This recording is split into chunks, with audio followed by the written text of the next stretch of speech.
The ghosts are moving tonight. Rest tonight. Rest only.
We're back. Hey, We are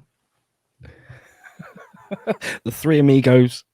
hey, Stato, Lucifer. How are you? How are you doing? Not too shabby, good sir. Yourself? How the devil art thou? I art fine. How the devil art thou? Good to see you. Heavenly. Heavenly. That's my line. Heavenly, devilish. Indeed, he's heavenly. You're devilish. I'm guessing.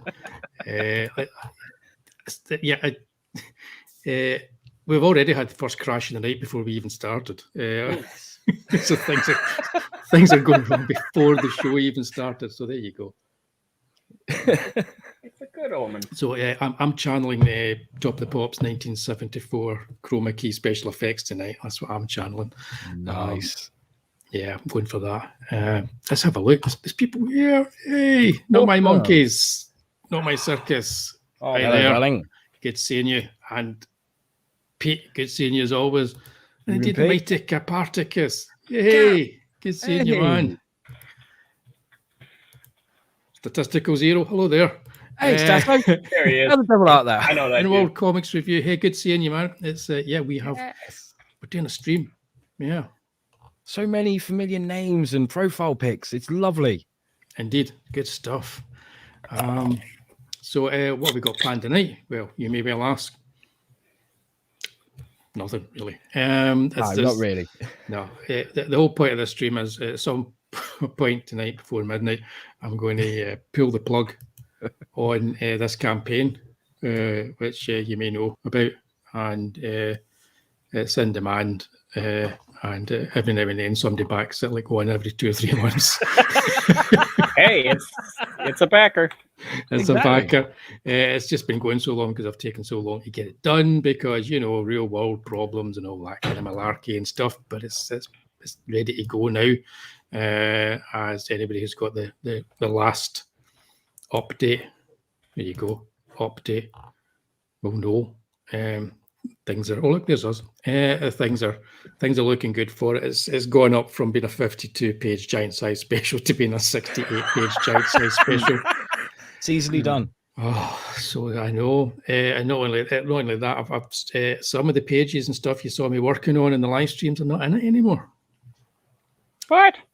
Yeah, I streamlined things, I changed things, I played around with things, and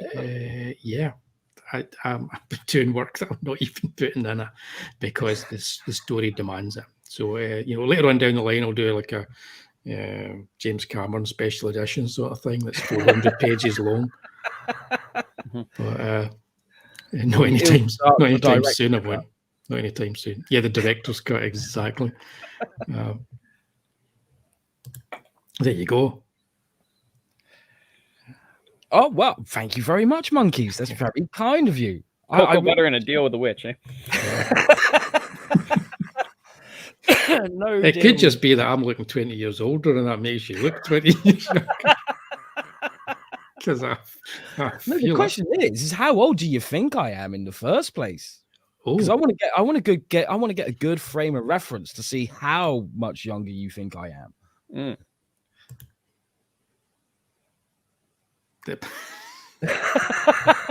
Oh no, the man cleavage comes out later, mate. Wait till I've had a couple of more drinkies, then I'll be everyone's. yeah. So let's everybody in the chat is guess our age night. Yes, especially as tonight is your birthday. It is tonight. Is my Happy birthday. birthday. And And thank you very a week much. ago was my birthday. A week ago was indeed Lucifer's birthday, so we're both birthday boys. So and we're both lying about our age. yeah, and we decided that much like a no prize, today is a no birthday for Stato. So it says no birthday today. Yeah, I feel great. Yeah. So feel free to guess our ages. There'll be a no prize for the winner or the one who gets closest.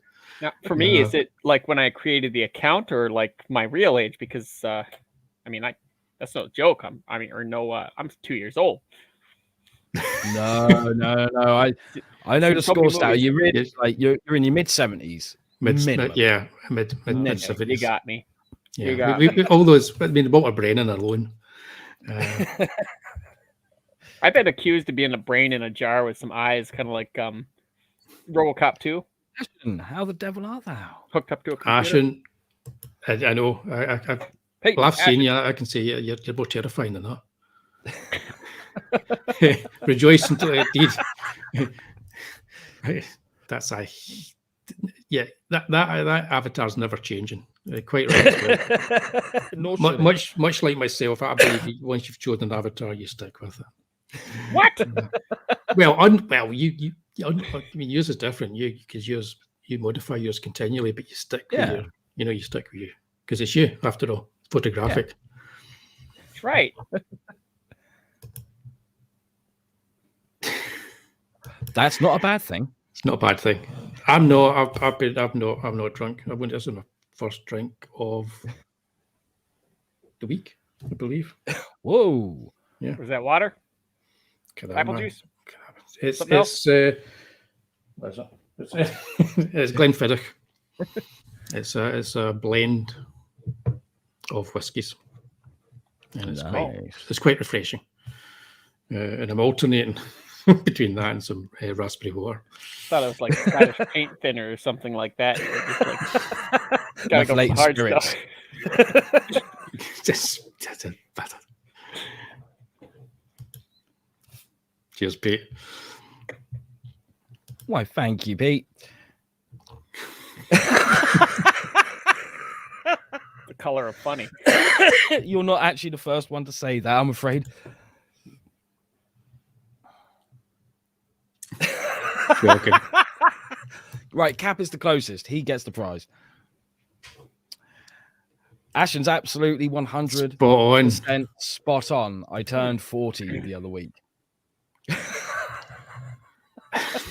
I think that's a typo. He meant to put 37. 37. I don't know because. Hey, doctor. Yeah, I don't know because. That's probably. I don't know if that's for that one or the other one. I don't know. I'm just randomly pressing things now because I'm having a drink of whiskey. But yeah, that's it. I'm going to be closing this tonight because I'm fed up looking at it. And I like looking at it. Yeah, think about that. I've got there's 90 that I've got to bag and pack up and send out. So that's more than enough. That's more than enough. So I'll close it, and that way I can get the money, and then I can afford to actually get the final print run done, because it's no idea how much more expensive it is now than it was when I first started to get a print return. Yeah, I bet. Oh my god! All those extra pages. Yeah, but if there is anybody that's dropping by that's not been here before, and they've got some money to spare, you could do worse than back this. Yeah. You get loads of crap with it. You really do, and it's cool crap too. It's third issue there for everyone to back the first one. I've sold more than 22 because there was also a hidden perk that you can't see there. Yeah. And you can get all 3 issues with a complete story. So that's the first 2 issues are 36 pages each, and the last one is now 68 pages. Perfect bound. It's like a full-on graphic novel you're getting. And I don't know, I'll probably go like, I don't know, Phil Gene Simmons and sign it in blood or something. I don't know. But yeah, so it's here. Have a look at it. It's going to be the weirdest of closing out shows because I'm not shilling it. That's it, done and dusted. It's there. I'm just going to close it tonight. By midnight, I'll be hitting the cancel button or whatever it's called. And that's it. Don't hit the cancel button. The cancel button. How do you close it again? I can't remember. It's been a year since I've done that. I mean, you should hit the close one, but not like the forget it, undo it. Undo it. Yeah, that's it. Cancel. Hey, thanks. Hello there, Dr. Masks. Retro Dr. Elixir. How the devil art thou? I see it for me. See. Good to see you.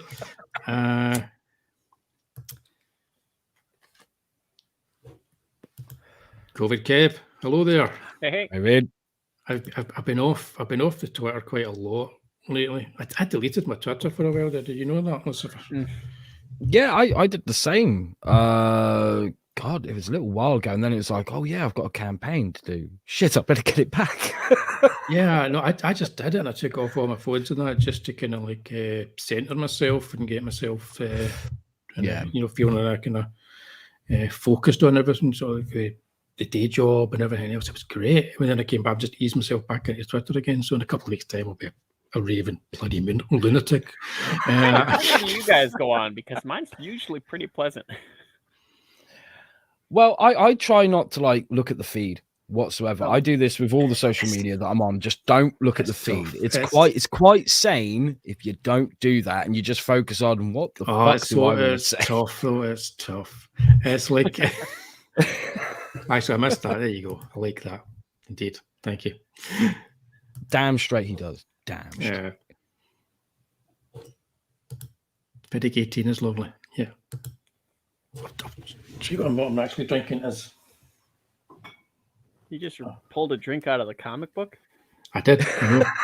Magic. Look at that. I'm drinking Ailsa Dark. Double Glenfiddich. That's that fridge coffee. That's the dark roast, right? Glenfiddich Project Double X. It's very nice. It's kind of like it's a series of whiskies that were chosen by different blenders and given to the master kind of blender at Glenfiddich, and he did his magic with it. It's awful nice. Master blender. Master blender. I mean, Really cool master card, blender. I don't know. I'm just making shit up. What can I say? No, I think that's pretty much what it is. A blendologist? Yeah. A blendologist. Yeah. Anyway, you've been doing lots of polls lately, Stato. Doing really well, don't you? Yes, tell us about these polls. Well, why don't you guys, one of you or both of you, pick a number. Let me just get to my desktop here, find that data. Pick a number between 1 and 21. Ooh, 14. 14. All right, let's get that one up first then. See, open. Okay, let me share this screen. Okay, yep. There. If you think excuses are made for liked or popular creators in the areas of conduct or talent. So 79% said, yeah, if they're likable.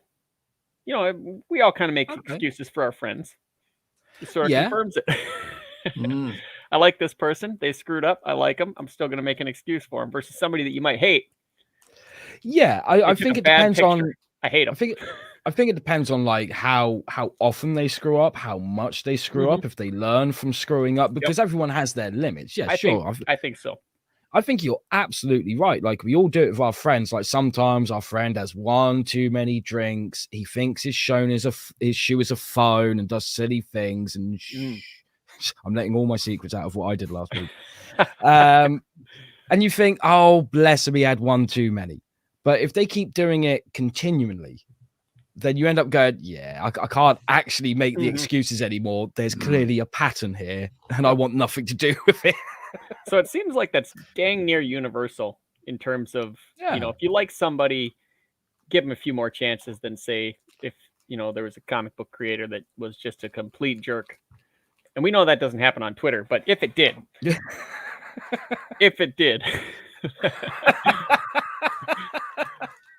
or you might have somebody that you can't stand. They're a brilliant artist, but you're going to like, some people I noticed might look like, look at that leg down there. That's terrible. The rest of it looks perfect.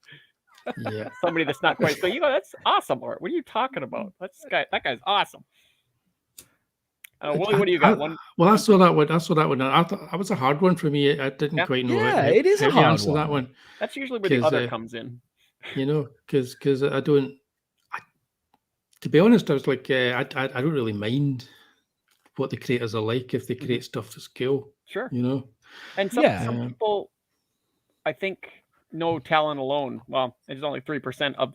Keep in mind, this is only 89 people. So it's not a huge group, but of the 89 people, 3% just said, yeah, I'm looking at the talent. I don't really care what. And there's no wrong answer here. I don't typically weigh in on a lot of this stuff. I just like to hear what people think. And it's a very subjective thing, isn't it? Yeah, absolutely. But it reminds me of something that Neil Gaiman once said. He said, in order to make it, you've got to deliver quality work, be likable, and deliver on time. And to be honest, you don't even need to do all three of those things. You just need to be able to hit two of them, and they'll let you off for the third one that you're missing. Right. So if you're likable and you deliver on time, they're like, if it isn't great quality, we'll let him up because he's a nice chap. Sure. Sure. So this one, I went in thinking that it was going to be near this result. It wasn't too much of a surprise on this one. Yeah. Typically, if you really like somebody's personality, it happens at work. It happens all over the place. You get somebody that screws up and you're just kind of like, well, that's kind of how they are. And then you got somebody you just don't like. They do the same thing. You're like, why can't you just fly straight? Yeah. What's the matter with you? All right, Willie, what do you think? 1 through 21, what do you got? 13. 13. All right, let's see what we got. That's the one preceding. Okay. Let's see here. I'm sure you could, monkeys.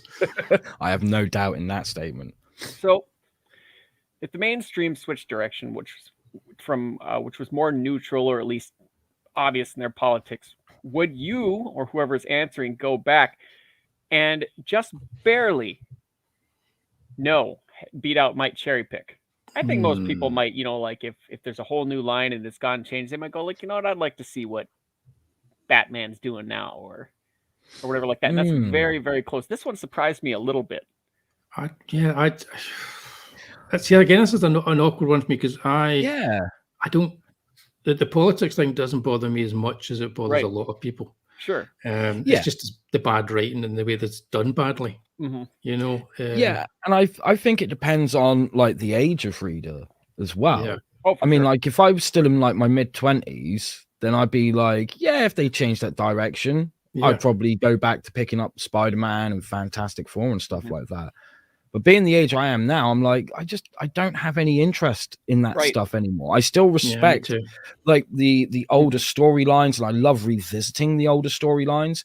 And when you get companies like I think it's Hatchet Press who put out like the hardback reprints as the collection, I will quite happily subscribe to those, even if it includes like some of the newer stuff. But generally, I'm looking for stuff that's a bit more mature, more suited to who I am now than who I was. So once again, I feel that it's a very subjective question based on that alone. And there's so many other factors to take into consideration. But the result does surprise me slightly, because it was so neck and neck there. Like some would cherry pick and some would be like, no, completely done.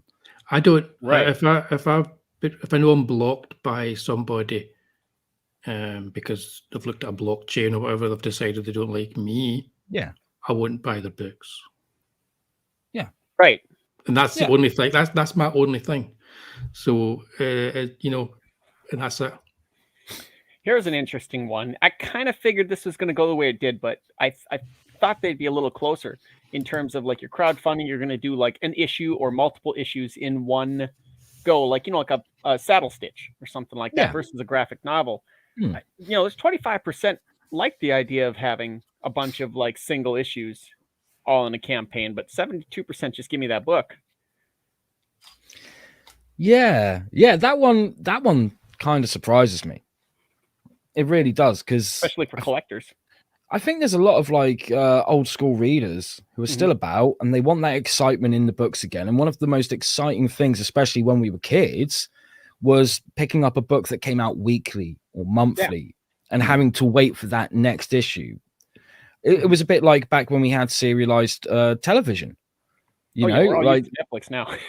Yeah, exactly. So many people are, but I reckon Netflix will actually start slowly going towards let's serialize, let's do an episode a week. I know like Amazon Prime tried it with The Boys and a couple of other things, but it wouldn't surprise me if it goes that way, because trying to keep like so much new content in such a huge quantity coming all the time, that's a very difficult thing to keep on top of. So it does surprise me a little bit that people don't want the single issues, but then again, doing single issues myself at the moment with the Ed Gein book, it also doesn't surprise me. Well, because there's it's not like you're waiting a week to a month with a campaign from an indie comic like this. You're waiting somewhere between 2 and 3 months before you get the next issue. So for some people, they lose interest after that time. Whereas if they get the whole story in one go, they'll read it the same way that they do a novel, and they'll remember that last page and go, "That was awesome." So they don't mind waiting 6 months to a year to 2 years even for that next book, because they know they're going to get one whole thick book that's going to keep them excited. They will still remember the ending of that last book that they read. Well, that's kind of why I'm trying to do a thicker book with this, because I'm aware of the time it's taken to get it done. But I think that answer as well is kind of because the people that are doing crowdfunding are not, for the most part, full-time artists or writers. Yeah. So to keep up a schedule for a floppy is really difficult to do. And I've realised that. So that's why I'm not doing any more after this one. It's all going to be single graphic novels, and they're all going to be pretty much complete before I put a campaign out there. Sure. Because, you know, I feel bad about having to have people wait so long. Yes, I know that feeling, trust me. It all stems from the fact that we are part-timers. Not amateurs. There's this thing about pros and amateurs which pisses me off. But we are part-timers, you know. So I think that's got a lot to do with it as well, because people with campaigns are thinking the time it takes. If you were to wait 6 months between an issue of Batman, you would be like, what's going on here? You know? But if you get somebody who's got a full-time job and doing it, there's goodwill with the backers, you know. So but I think at the same time, that's why they want the graphic novel rather than the floppy. I'm finding though that a lot of crowdfunding type stuff, it's coming down to display and how it looks on the shelf, which is one of the things like people, you know, floppies were like, it's going to go into a box. I want it to look good on a bookshelf. I just did this one. Landscape format in comic books, either it's top binding or side binding, for or against most people, although there's a healthy amount of people that would go for it. Most people, unless it's a comic strip collection or something, don't like it because it doesn't sit well on the shelf. It kind of sticks out from the rest of them. It's not uniform. It's kind of annoying. So most probably wouldn't back with the landscape, even if it was like some beautiful, or it would have to be absolutely beautiful art.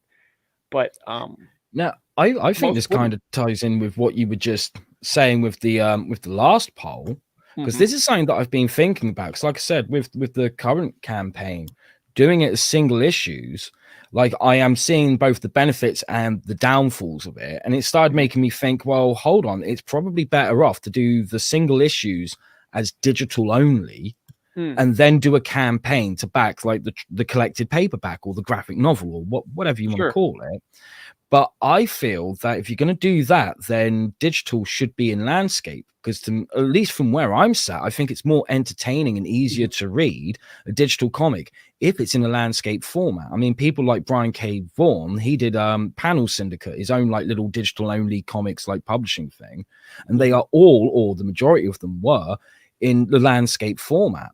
And I think it's a really good idea for people, especially indie creators, to start thinking about, okay, draw a single page in the portrait orientation, but design it so that you can cut it in half, and then that makes 2 pages of a digital issue, so that when someone buys the digital issue or downloads it for free or however they get it, they can read it on a tablet, on a computer screen, or a TV screen, on their phone in a very comfortable manner. Because bear in mind, when it comes to screens, we're meant to see stuff in the landscape orientation, right? And then you can put those pages back together when they go into print, so it's still in a portrait orientation once it's in print.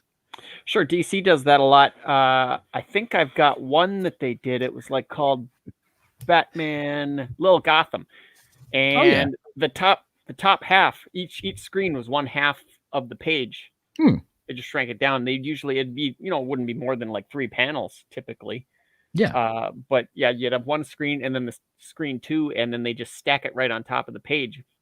Boom, boom. Yeah, like that. I mean, the one issue that I can see with doing it that way, obviously playing a little bit of devil's advocate here, is when it comes to a single splash page, you can't really cut that into 2 halves. That will be just too disjointed, disorienting. There wouldn't be any splash pages. That's how that would work. So you'd have to stick to double page spreads, which would still be in a landscape orientation, but instead of cutting them into half or whatever, you just keep the double page spread as a single page for a digital copy. But when it goes into print, it takes up 2 pages. So I know it's that little bit of extra work, but I think it would be worth it in the long run for the readers. It's a tradition to do like newspaper strips and stuff, because that's political cartoonist stuff there. Not me. Yeah. Whoa. What am I doing? What's going on here? I've got this book here, which is done in that kind of landscape kind of format, which, if you remember, all the Giles books that they used to bring out every year for Christmas were all done that way, because the political cartoons took up that amount of space in the kind of like the newspaper. So there's certain things where it really works. When I saw that, and it was like, it was the nose one, I immediately had an idea for thanks, Kim. Cheers. Hey, Kim. I immediately had an idea for one of the comics that I've got in the back burner suddenly jumped to the forefront, and I thought, I need to do it as a landscape. Right. Yeah. It didn't bother me that people said no. I just suddenly realized that needs to be done landscape. Well, there are certainly exceptions to the rule. It's just a situation where I think it makes it a little bit harder to sell it.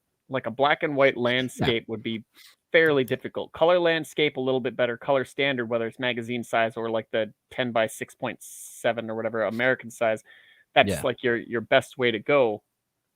But yeah, I get what you mean. When it comes to like the marketing and the sales and all that, you do have to think about it that way. But as a creator, I still look at it and go, what's the best thing for the story? If the best thing for the story is to do it in black and white, then come hell or high water, regardless of how many backers it will lose me, I will do it in black and white, because I want what's best for the story.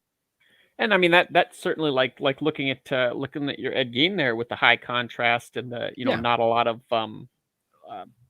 hatching and stuff like that. Works perfect for black and white. Absolutely. And it works good for color too. I mean, you just throw some flat color on there, like the covers and stuff, and that can be printed on any kind of paper. Yeah, absolutely. Wouldn't matter which kind. But I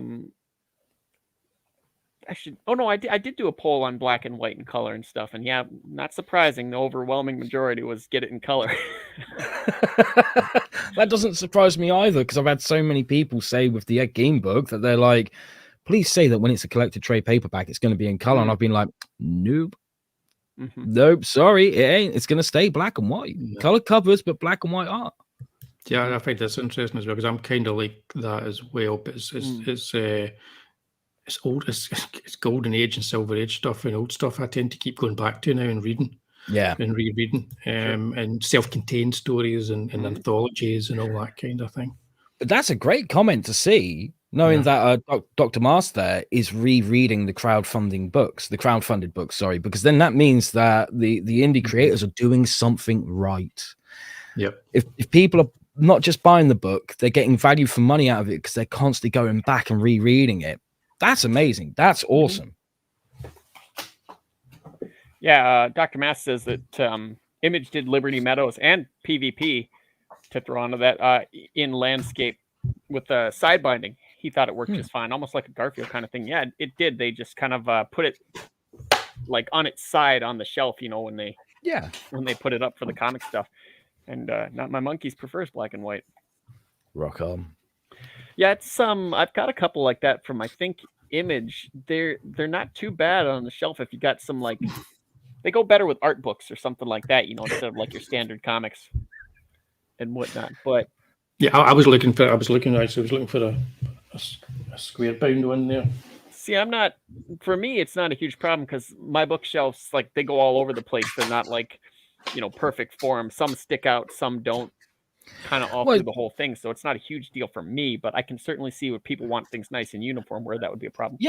Yes, absolutely. I can completely understand where people are coming from, but like you, I don't think it's really that huge an issue, because I mean, it's like when you buy novels or non-fiction books, they're not all the same height, they're not all the same thickness or depth or especially in you got going on independent. Up there, that's a good one. Cheapest chips as well. Go and sign up for the second issue and get the first one. It's cheapest chips. I think it's like 50p or something to buy it. It's just dead cheap. Like you can get a digital copy on my website for £1, a whole pound, or a print copy from my website for £2. So good. I can't find what I'm looking for. Scrolling to there we go. No, so I'm just showing you all kinds of crap. Just phasing out, beaming away, grabbing. Well, I like the format of this as well. This screen's bloody pain in the ass, so it is. Trying. That's how he hides. Just go. Hard boiled, which was kind of like it wasn't your traditional kind of like American size, and it wasn't UK either. So it was more to do. It was more dimensions were more in tune with like European stuff. Yes, but it was done like a floppy. That was a really nice format. People freak out. I don't have these things bagged and boarded. And independent comics, it's certainly a little bit different. I mean, because you have an idea for yourself. Now, like I said, with these polls that I'm seeing, sometimes that people can see it and go, "Wow, that's really great. I can't believe more people don't do." Other times, it's like, it doesn't fit with my collection. Doesn't matter how good it is.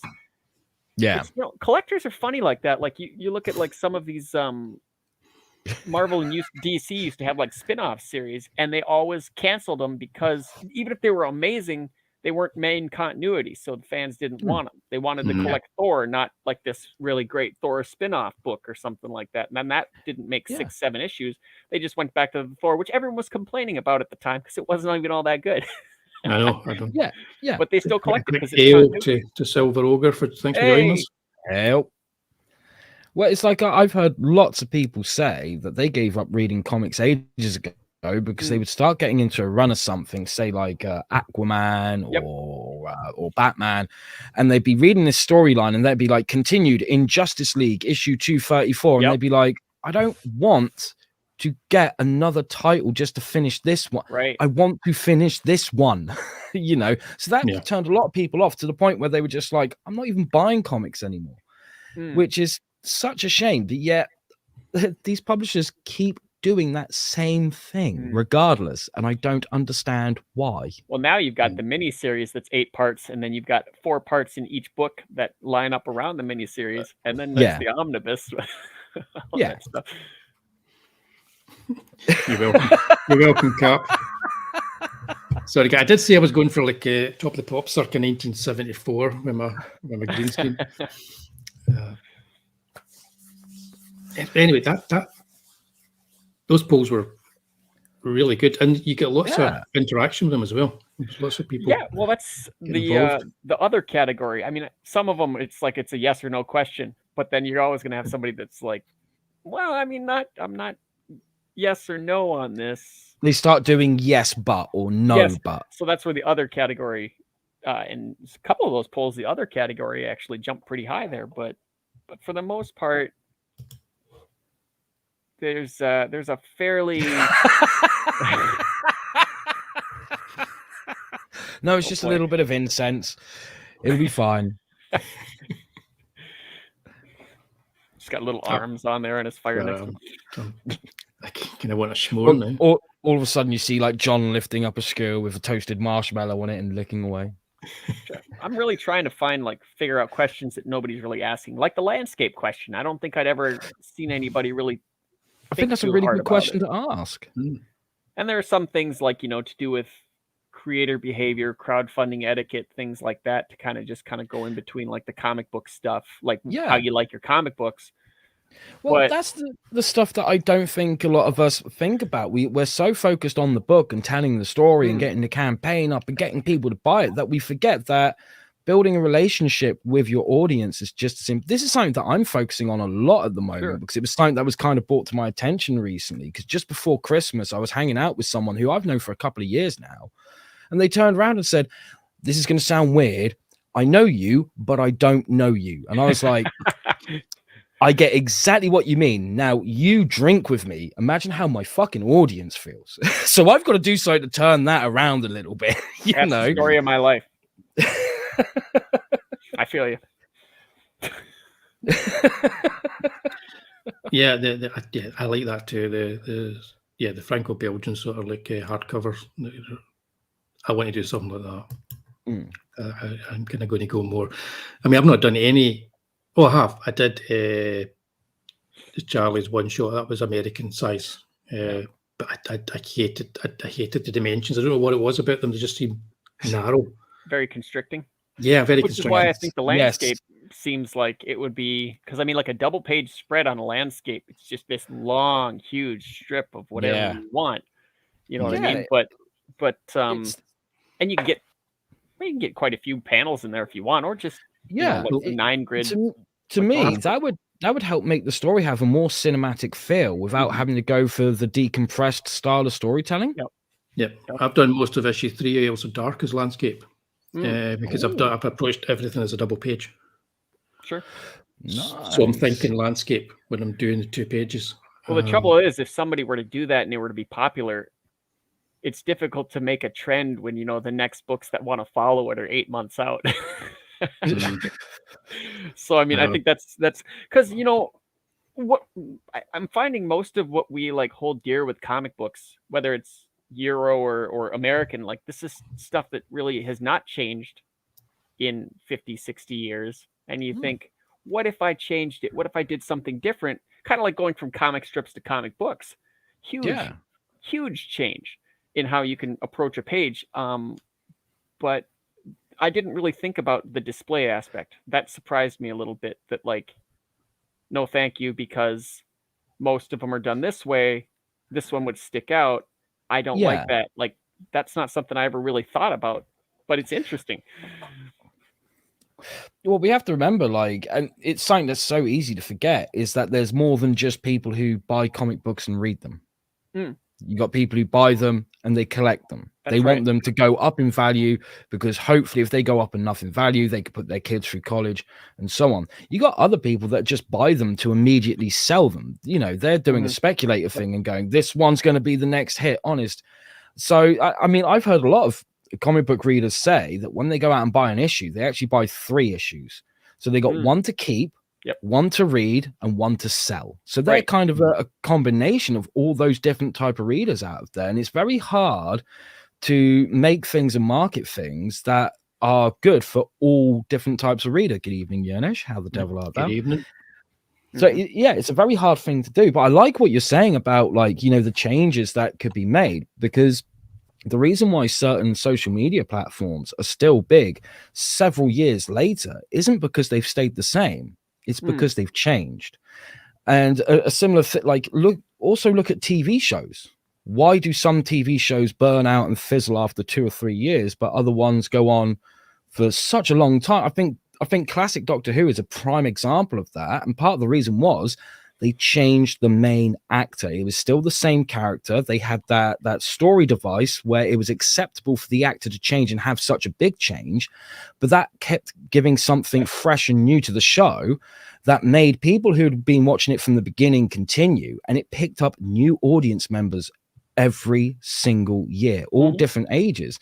And I think comics do need to start thinking about that kind of thing. Otherwise, it's going to be complacency, and then we get stagnant. And like we keep saying, sort of like, you know, comics are dead. Well, they're not yet, but they fucking will be, and it will be the worst kind of dead. A dead that you can't come back from unless someone does something about it. Yeah. Well, I think something that, especially in crowdfunding here and stuff, that I'm noticing is people are really afraid to have an out there kind of idea. Do you know what I mean? Yeah, like you know, everybody's doing, you're going to do a superhero book, you're going to take some of your favorites and mash them together. Like, this is like Batman, but if Batman were, you know, in the jungle and he had command over, like Batman and Tarzan, but he could fly, you know, or something like that, you know, like, instead of maybe just taking something that's fairly normal, like this is a mob guy and he's being stalked by a ghost hitman, and you know, like just doing some genre stuff. I mean, I know we got lots of monsters in crowdfunding, lots and lots of monsters, but it's like 60%, 70%. What is like Universal Monsters or Hammer? When you say crowdfunding, do you mean both crowdfunding platforms, Indiegogo and Kickstarter, or just one over the other? Well, I would say both, but my experience is in Indiegogo. Yeah, because I was about to say, if you're talking Indiegogo, I find superheroes and monsters, you're doing well. You are going to do absolutely fine. You're going to do great.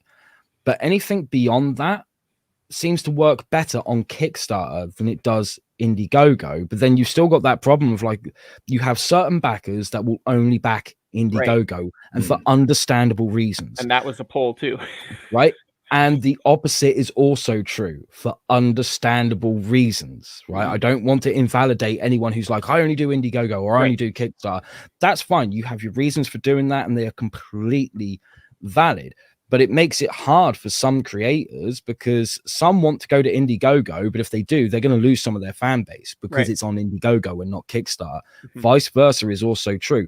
So it's making it harder for indie creators to go, this is the platform I'm going to promote it on, that I'm going to raise the funds, because you pick the wrong one.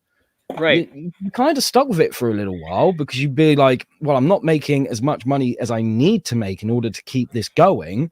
But if I move away, I could make even less.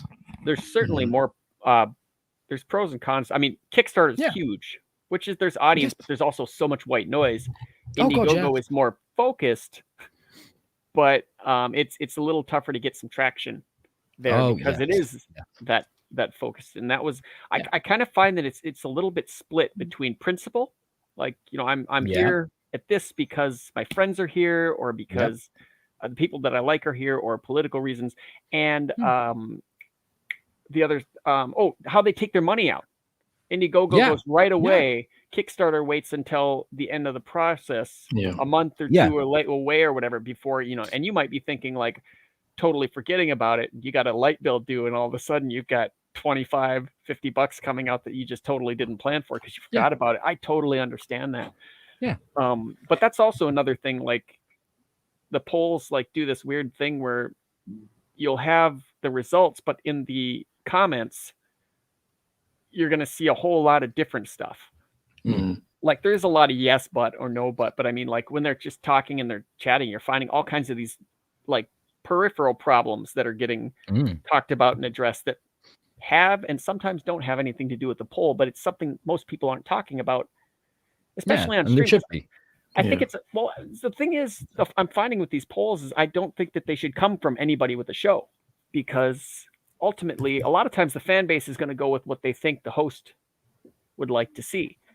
So kind of bias, a little bit, not always. Sometimes, you know, they're generally, but I'm finding like I've seen polls where like you got two people, John Malin and say Shane Davis or something, or whoever is a good example where like they'll say whose cover is better and they'll both get their fan bases to rally just for the win point. Never, somebody like, oh, I like this cover, but I'm a fan of this guy, so he's gonna get my vote, kind of thing. And that's just kind of, it's almost like a joke kind of poll for fun, which that's getting the fans involved in engagement. That's important too. I'm going to be opening a shop on my webpage in a month or so, because just Silver Ogre was saying there about the comics epochs. So the comics that are on the campaign will be available later on, so they're not going to disappear. It would be nice if people tried to sell them for double the price on eBay, but I would do. I haven't done a Kickstarter or an Indiegogo, but from what I understand, Indiegogo is a little bit more user friendly.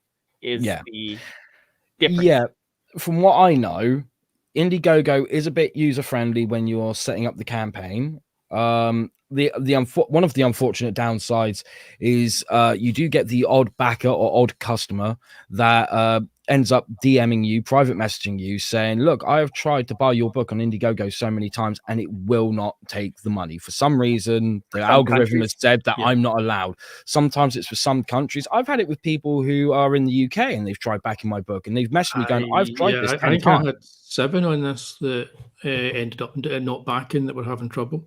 Yeah, exactly. So that's a detractor for a start. But not only that, if you do both Kickstarter and Indiegogo at the same time, like Indiegogo makes it very clear, if you just do Indiegogo, we'll only take X amount of the money that you raise, a very tiny percentage. But if you do Kickstarter as well, that percentage goes up. Mm-hmm. Yep, and that can make a big difference. Because bear in mind, a lot of people, they're raising this money to get the first print run done that they cannot afford to do themselves. It's slowly going in a direction, and I could be completely wrong about this, bear in mind, but to me, it feels like it's slowly going in a direction where if you want to do it right, then you've got to put up the money first, get the print run done, and hope that enough people back it to make up for the money that you've spent. That's my... Yeah, it's kind of an efficiency thing. It's a pet peeve. This is crowdfunding. This is not a shop front. But it's now become a shop front because there's so many big names on it that have turned it into a shop front. So it's all the professionals' fault. It's about. Yeah, no opinion. So people expect to see it as a shop front, which is not what it is. It's for crowdfunding is there for you to get the money to help you do that, so you can do it with some kind of ease, knowing that even if you don't make the targets you're looking for, you'll have enough money for a print run. Yeah, and that's kind of the first campaign that I did that for me. That allowed me to have money to get comics printed to go to the Comic Con that was at last month. This one will do the same thing. So after tonight, when I close it, the money will be freed up quite soon after that, and then I'll be able to get my print proofs done and have a look at them, get things sorted, get the final print run done, and pay for all the postage and everything else, and hopefully have a bit put aside, to do some extra stuff as well. But for the most part, it's to get that extra number printed so you have more than you need. And the fact that it's because I mentioned this in the making of, which is available as part of the campaign. I'll just bring it up here. You've got. Well, actually, I'll go into the updates. There you go. The making of, which is available as part of the campaign. I go into this a teeny wee bit. There's a picture of the real person who is Ailsa Dark and the real person who is Umair Nawaz. It's one of those things where I've now said that I'm going to from now on. It's a shop front for me as well, so I'll have everything done before I do a campaign. Sure. Yeah. I think Indiegogo kind of intended it to turn that way. Yeah, I don't think it's good. I don't think it's what it should be, because it's a different thing. It's gone. It's the way it's going. Yeah. I don't like it, but that's just the way it is. Sure. Yeah, no, I can understand that, because personally, if I want it to be a shop front that people go in and buy the book, I want that to be on my website. But once again, we're now getting to a point where it's long gone since people would do that, because now there are so many books and so many creators that readers want to support that if they did that, every time they they go to do their comic book shopping. They're going this website first, click, then this website, click, then this website, click, then so streamlining it down to one website makes sense. Well, same thing happened to comic strips. That's how they died. Yeah, but it's the fact that it's happening with the crowdfunding sites. And the thing is, it won't be long until all of a sudden there'll be a third crowdfunding website in the mix, then a fourth, then a fifth, and then we're back at that same problem. Zoop? No, Zoop's invitation only, isn't it? Pops, you're launching one tonight, aren't you? Is that Cromniverse? Yeah. CromCon's this weekend, isn't it? All right, cool. Yeah. Fantastic. Good luck, man. Damn straight. One ends, another one begins. See, friends back. Yeah, me too. I've searched for my own book on there and not found it.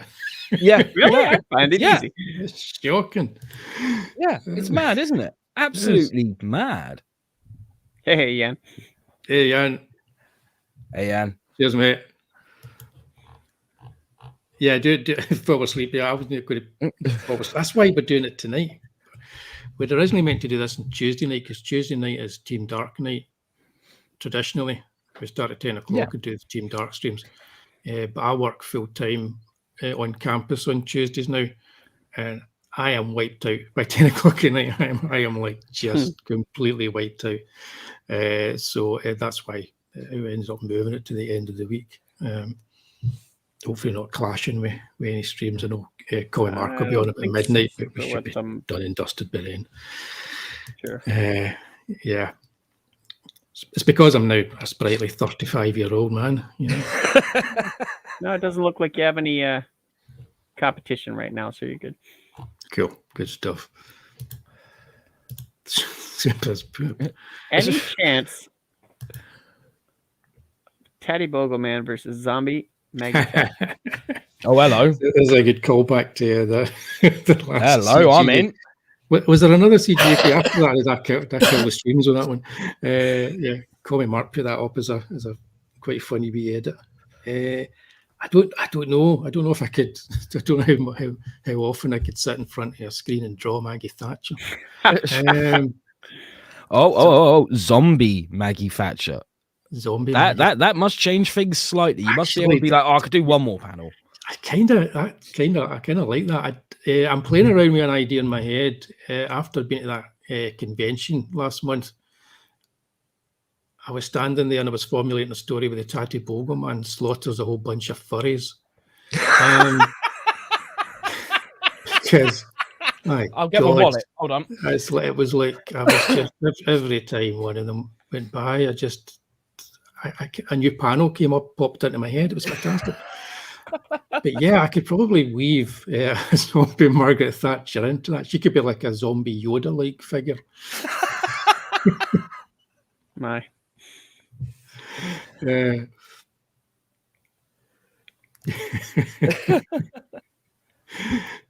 kind of depends what side of the border you were on. I thought you said what side of the bird you're on. I'm just no. Side of the border you were on. Well, it's not even that. It's kind of how north, how far north you were, I think. But no, that's me. That would be just generalising. Yes, she was evil incarnate. Anyway, quickly move on. That's cool because you can catch up now because they've got catch up now with their app, don't they? Because I was meaning to check out the last one's got this is Caroline Munro introducing the Sailor Club on the TV. People remind me what the name of the channel is, but it's they had Vampire Lover, so she was introducing that along with Madeline Smith as well the other night. Nice, so, nice, cool. It's good to see them doing those kind of things, like doing their horror hostess. Yeah, as it were, just like Ailsa Dark as a horror hostess. Yeah. Look at that. Yeah, fantastic. It's almost like I know what I've done. Yeah. Talking. Scary Mary. Yeah, Scary Mary. I'm thinking it because when Ailsa Dark's out the door, there are other things I'm going to be working on, but like I say, no deadlines, no campaigns until everything's complete. I think I'm probably going to do some censorship streams because that's the thing that really kind of interests me. Is that where you like bleep a bunch of your stuff out and like cut pieces, obvious quick cuts? You cut the stream whilst you're actually streaming. Cut it while I'm actually streaming. Stream for 4 hours and then cut it down to a nice 15 minutes. With comically huge scissors. Hey, the Farley brothers did that. They did a director's cut, which was like 15, 20 minutes less than their actual regular movie. Like, we could do that. No, it's just because like I'm going to have to rope Lucifer back into doing some video nasty stuff, and we're doing like the EC comics, which nobody's watching apart from us and not my mom. I love that. A few other people. It's like all 12 of us watch it. Best idea we ever had. Yeah, but we're still doing it. So we'll be doing that this year throughout the summer, and I just kind of feel like that's the one thing that I'm really. The only reason I'm kind of comics gay is because I'm anti-cancel culture and I'm anti-censorship, and I kind of get the feeling recently that not everybody is, even in comics gay. You know. Okay. I'm intrigued. I'll hear more. Yeah, I kind of get that feeling. It's just a wee kind of feeling I get that people, because I think there's one thing saying that you're free speech and that you're anti-censorship, and then there's another thing actually being that. Because usually when people say that, there's a wee caveat. But and I'm seeing that quite a bit in Twitter every now and then, and I am completely anti-censorship and completely pro-free speech. So, I think I'm going to go and do some streams on that in the future, some videos on that. Actually, I will be, because in a fortnight I'll be starting that with my first one. Caviar, that's good with crackers, right? Oh, it's lovely. I've been eating a lot of caviar recently.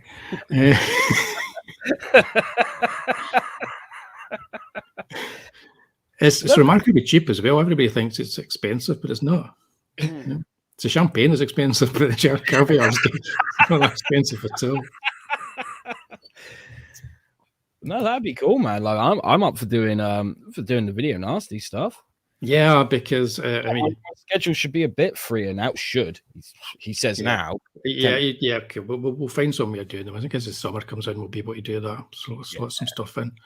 Yeah. Do you guys have any warp speed nasties? I'm kind of wondering how that plays out. Oh, I'm sure I could find something. Yeah, definitely. I might do a 4-hour stream where I just talk about Star Trek the motion picture and how it's the best Star Trek movie ever made. No, what you do is you put it in an hour stream and then you make that 4 times as slow, because that's the first Star Trek movie. I do the green screen thing with the watch the model ship for 2 hours. We're in a wormhole. All that kind of stuff for 20 minutes. I watching Picard as a complete side thing. Anybody watch Picard? No. Oh, it's a garbage. It's like, is it? Yeah, it's like I get pulled back in again. Just thought I'll try the second season because Twitter people said it was better. I actually feel like Star Trek. Does it help? It's absolute garbage. I don't know. What people said it was better. Who's Russian bots? Russian bots. You think they like Picard in Russia? Probably. It's got a shiny head. That's enough. Oh man, going up against the Borgoviches this time around. Hey. I don't know. I haven't seen a whole lot of it. I saw a couple of clips, one with like a Borg Queen and one with Q. Like they're bringing back all the next generation stuff. Okay, so is it basically a series based on member berries? Is that what it is? Yes, they keep throwing things in there. Like, look, we've watched Star Trek, or we've read a book that's got pictures of things from Star Trek. And but they've never actually watched any Star Trek. They don't understand what it's about. They don't understand allegory. They don't understand anything about Star Trek. They don't understand how you do social commentary and still make it entertaining. It's just bloody awful. From what I understand, it sounds like it's like the Matrix Revolutions, where it's like they take the old stuff and then they just do it again with a 2020 filter. Oh, you mean Resurrections? Yeah, Resurrections, that one, yeah. Oh, God, don't talk to me about that. Fucking Did you see it? Oh God, yes. I did saw a know. couple clips, and from what everybody said, it's like they just took a bunch of clips from the old movies. It was a clip show. Let's put it this way, Dr. Mask is correct here. It's like I thought Discovery was one of the worst shows ever made, but it does have a certain masochistic quality to it. When you watch Discovery, you kind of quite like to watch it because it's so bad. But this show is, even Patrick Stewart, the poor guy, is just it's like a doddery old grandfather in a space adventure. Remember Buck Rogers in the 21st century, and they had like the scientist who was the old guy, Wilfred Hyde White. Imagine Wilfred Hyde White was Buck Rogers. You say that, but I kind of want to see that. Okay, that sounds better. Because it sounds so absurd. I want to see it. Yeah, it's like when people said it's Taken, but Nicolas Cage is saving a pig. I'm in. I've always cherry picked Star Trek. I've got all the movies because they were in like a box set. I've got like some of the fan collectives for the shows because I figure if all these nerds can agree that these are the best episodes, they're probably the best episodes. So, but I never really bought the like seasons or anything like that. I don't think I've seen all of any of the seasons either. So this one with even the fans saying it's not that great, I guess I just went, oh, okay, I'll go look over here. No, Star Trek is my kind of like Star Wars, as it were. You know, Star Trek and Planet of the Apes and James Bond. That's my holy trinity. Do you like all of them, all the Star Trek, with the exception of say of Picard and Discovery? We're talking like I like Enterprise back. Yep, all the Star Trek apart from they have. It has its own problems, Enterprise, but it still was Star Trek. The people making it understood what you need to do to make good Star Trek. They just didn't make it every week, but every now and then you get a wee gem, you know. So and remember they were making like 22 episodes of TV, for network TV every year. Then it's like it's not easy to be consistent and continually pump out stuff that's that good.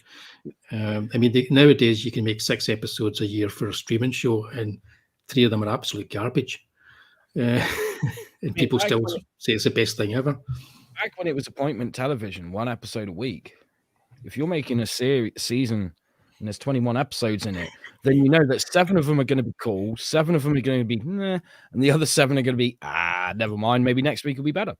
Well, that's because they had to save the budget for the cool ones, and you'll have like a couple of episodes where everybody's just kind of talking. Smallville was really bad about that. I'm watching The Shield again. Okay, I'm kind of watching like an episode every night. That's an amazing show. It's you watch it now and you go, just wouldn't make it now. Just no way. Such a shaky cam pioneer. Yeah, but they knew how to do it. And what's so good about that is when you watch it, you realize it still was tied into old school TV making. They still had A and B stories in every episode.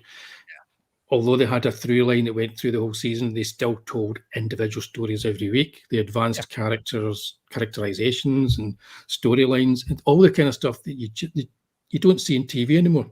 It's like they just now do continual to be continued next week. It carries on, and then it doesn't have an ending. That's TV these days. Well, now after that, you got to go back and watch The Commish. I've never seen The Commish. Really? It was never shown over here. I was meant to have a look at it. He's got hair in that, doesn't he?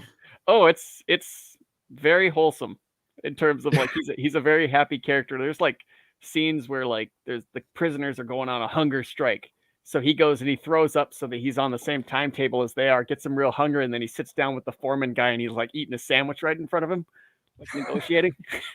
Or like some guy's trying to beat a lie detector test, so he's got like a needle in his shoe. So he's like, you know what, this one's broken. Let's take you across the street. So he takes him across the street, and he's like, no, I know what the problem was. Okay, let's take you back, and stuff. So then by the end of that, like 2-3 times, the guy's just screaming his head off. It's a fun show. Yeah, I should give. I tell a lie. I've seen a part of an episode. It was on one of the polar opposite from The Shield. So when he came out with The Shield, people were like, "Look at the commish! What is it? He just shot a guy." Yeah, that's true. The worst episode of Enterprise is better than the best episode of Discovery. I haven't seen a single episode of Discovery or Picard. Do it. But I haven't really. I watched half of the Mandalorian, and I just don't. I guess I don't really watch. I'm more of a movie guy, so I've seen all of the Star Trek movies. Cherry pick the shows, but I mean, like, it's the opposite with. Well, no, it's the same with Star Wars. I don't really watch the TV series, any of them, even if they're great. I just kind of go, yeah. Well, there's a recommendation of. We got here from Pete. Seen that recommended on if anyone's not seen it, Pete and Lord Arsebuskets make some good recommendations on Twitter, and I've seen X, that. So yeah, is that a horror movie? It's that new horror movie. That's on my list. That's my watch list. Nice. Anyway, sorry about that. I mentioned Picard, but we got a good 20 minutes. Needed to get it off your chest. Yeah, no. Stop me thinking about the zombie ghost of Margaret Thatcher. There's back.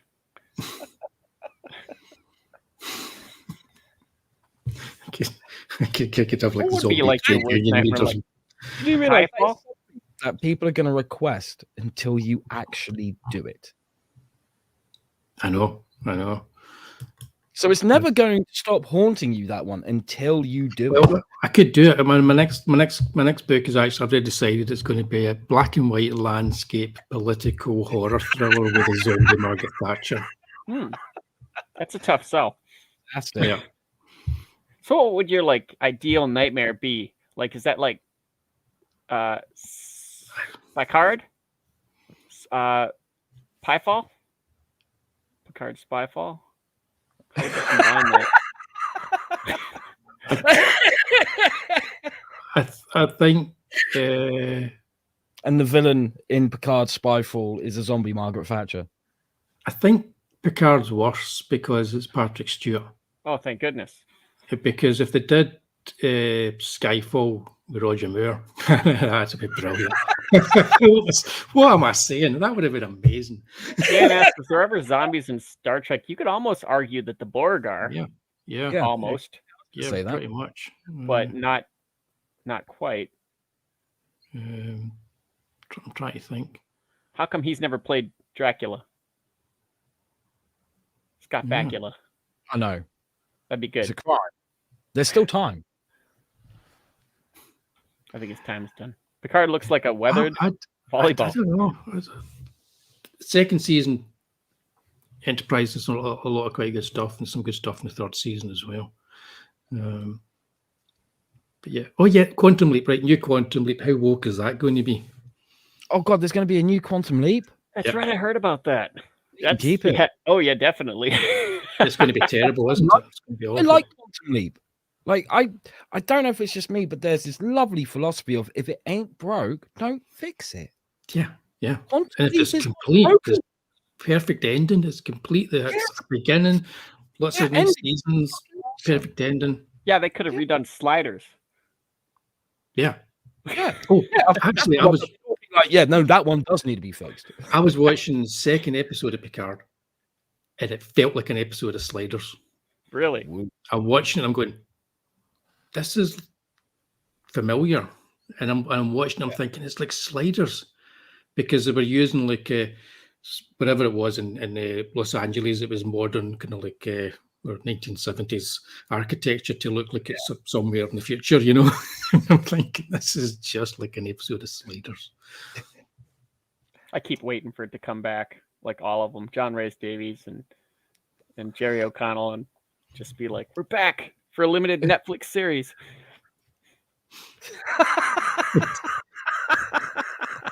Kind of half deflated. It's not wrong. And Yeah, I couldn't get, when I was a kid, I mean, Next Generation was the one that was running, so I liked it. But this wasn't something that, like, when they were announcing this, I just kind of went, yeah. Well, wait a minute. We just glossed over something. When you were a kid, When I was a Stato, kid. we know your real age. You were having a midlife crisis at the time. Yeah, but like I'm a late bloomer. So when you were a kid, you were at the cinema watching the Bowery Boys. No, when he was a kid. The East Side cinema. Kids. East Side Kids. All right, okay. Those Keystone Cops are hilarious. Catspot. That was a Robert Bloch one, wasn't it? Was it? Psycho guy. Yeah. Pretty sure. I'm going to Google it now. That's what happens when you get to be 30. Don't, it'll kick you off the stream. that's exactly what happened before we came in. It's just Robert Bloch that did that one. It's been years since I've watched any of the original Star Trek series. Yeah, written by Robert Bloch. He did that one. Yeah. There were lots of good writers involved in the first couple of seasons of Star Trek. Yeah. Yes. World Comics Review, they were dimension travelers. They'd go from like dimension to dimension to that was just the hook of the show. Like it made it so they could do absolutely anything that they wanted. Just slide in. Now you got people with no eyes, and now you're lizard people, and yeah. Now they've never come out of the 40s, and they've been like that for like decades. Scott Blackula. Dracula's black brother. That's the movie we'll never see. We will see Scott Bakula play Dracula before we see him play Blackula. So Tries to end 3 times fast after a few beers. Black. Silver Ogre's lost 2 minutes. There you go. We're time traveling as well now. Yeah. Stat was just an egg. Yeah. Yes. R1. Yes, I know the exact one he's talking about. R1. Am I the one who has to say the word and look like the bag? Fuck it, I'll do it. The retard one. Oh, it was like a Down syndrome kid or something like that. And he just turns and he's like, am I? Yeah. No, I'm sure there's going to be like a nice. I'm sure there's more episodes that are actually get worse. They're actually worse than that. We just don't remember them because at the time we didn't see it. If they're doing this new Quantum Leap, we got some Sliders fans. Even if it's a complete like reboot or remake, I'm willing to bet they will not do any of the storylines from the original series. They will try and do completely new ones that will probably suck ass. I think it's going to go along the lines of the new Twilight Zone. Oh, that was awful. Don't. Oh, God. Did they cancel it yet? I know it went 2 seasons, maybe 3. How many? Who's the name of the guy again that did that? The guy that did Get Out? Jordan Peele? Yeah. No, how there's this, bear with me here. Now how you have this thing where people write a great book. So you'll get an author, they'll write like a great book. So you'll get your To Kill a Mockingbird or whatever, a great novel. And then that's it. That's what they have in them is the one great novel. Sure. And that's good because let's be honest, that's all you need when you write a masterpiece. Yeah.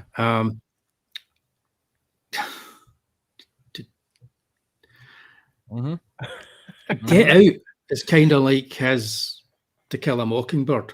Yes, I didn't see it because I honestly think everything he's done since then has been absolute garbage. What did Get Out. He did Us? Yep. After he did Us, is that it? Us, Twilight Zone? I can't say anything about Us because I haven't seen it, but Get Out was absolutely phenomenal. I stand by that statement. But Twilight Zone, his take on Twilight Zone, when they said that he was doing it, I was like, all right, as a fan of the original Twilight Zone, I'm in. And then I watched that first episode and went, get the fuck away from me. Awful. I do not watch. But I stupidly kept watching just in case the first one was the only bad one. And I was so wrong. Normally, I like being proven wrong, but not in this sense. No, it was horrible. I stuck with 3 episodes before I started driving nails into my kneecaps. It was some of the worst writing I have ever seen on television. That's the only iteration I don't have. I've got the 60s, I've got the 80s, and I've got the 2001 or something like that version with Forrest Whitaker. Yeah, I still need to see that. I've got a copy of it. I just haven't watched that yet. But they've got some pretty good ones in there. Cool. Yeah. I'm up for giving it a shot. But to me, the original Twilight Zone that Rod Serling did was the best one, and I love that series. Yeah, the 80s ones is interesting. Stato says there's some interesting ones on there, but no, that the new one is by and far one of the worst anthologies was ever put on TV. I fell asleep during us, so I can't. That was bad enough. The 80s is a weird one. I don't think that'll ever come to Blu-ray just because it was all shot on videotape and it looks weird. Oh, it will probably come to Blu-ray at some point. Just don't expect it to be looking amazing. I don't. Well, that's the thing. I don't know because they're never going to that or the 2000s one. They're never going to re-render them like they, they did the Rod Serling ones. You say but those were done on film, so they'll look nice when they upconvert. You say that, but like with the classic Doctor Who stuff, that was filmed on videotape, except for like the on location stuff. That was done 16mm, and they've put that stuff onto Blu-ray. And it's basically when you watch the stuff that they do in the studio, it still looks exactly how it does on DVD, but the 16mm footage looks a little bit nicer. I think it was based on sales. I know when they released the 80s one was out of print for a long time, and they released it in just one of those like cheap full series collections for like $30. I don't even think it did all that great at that point. So I wonder if that was like their test.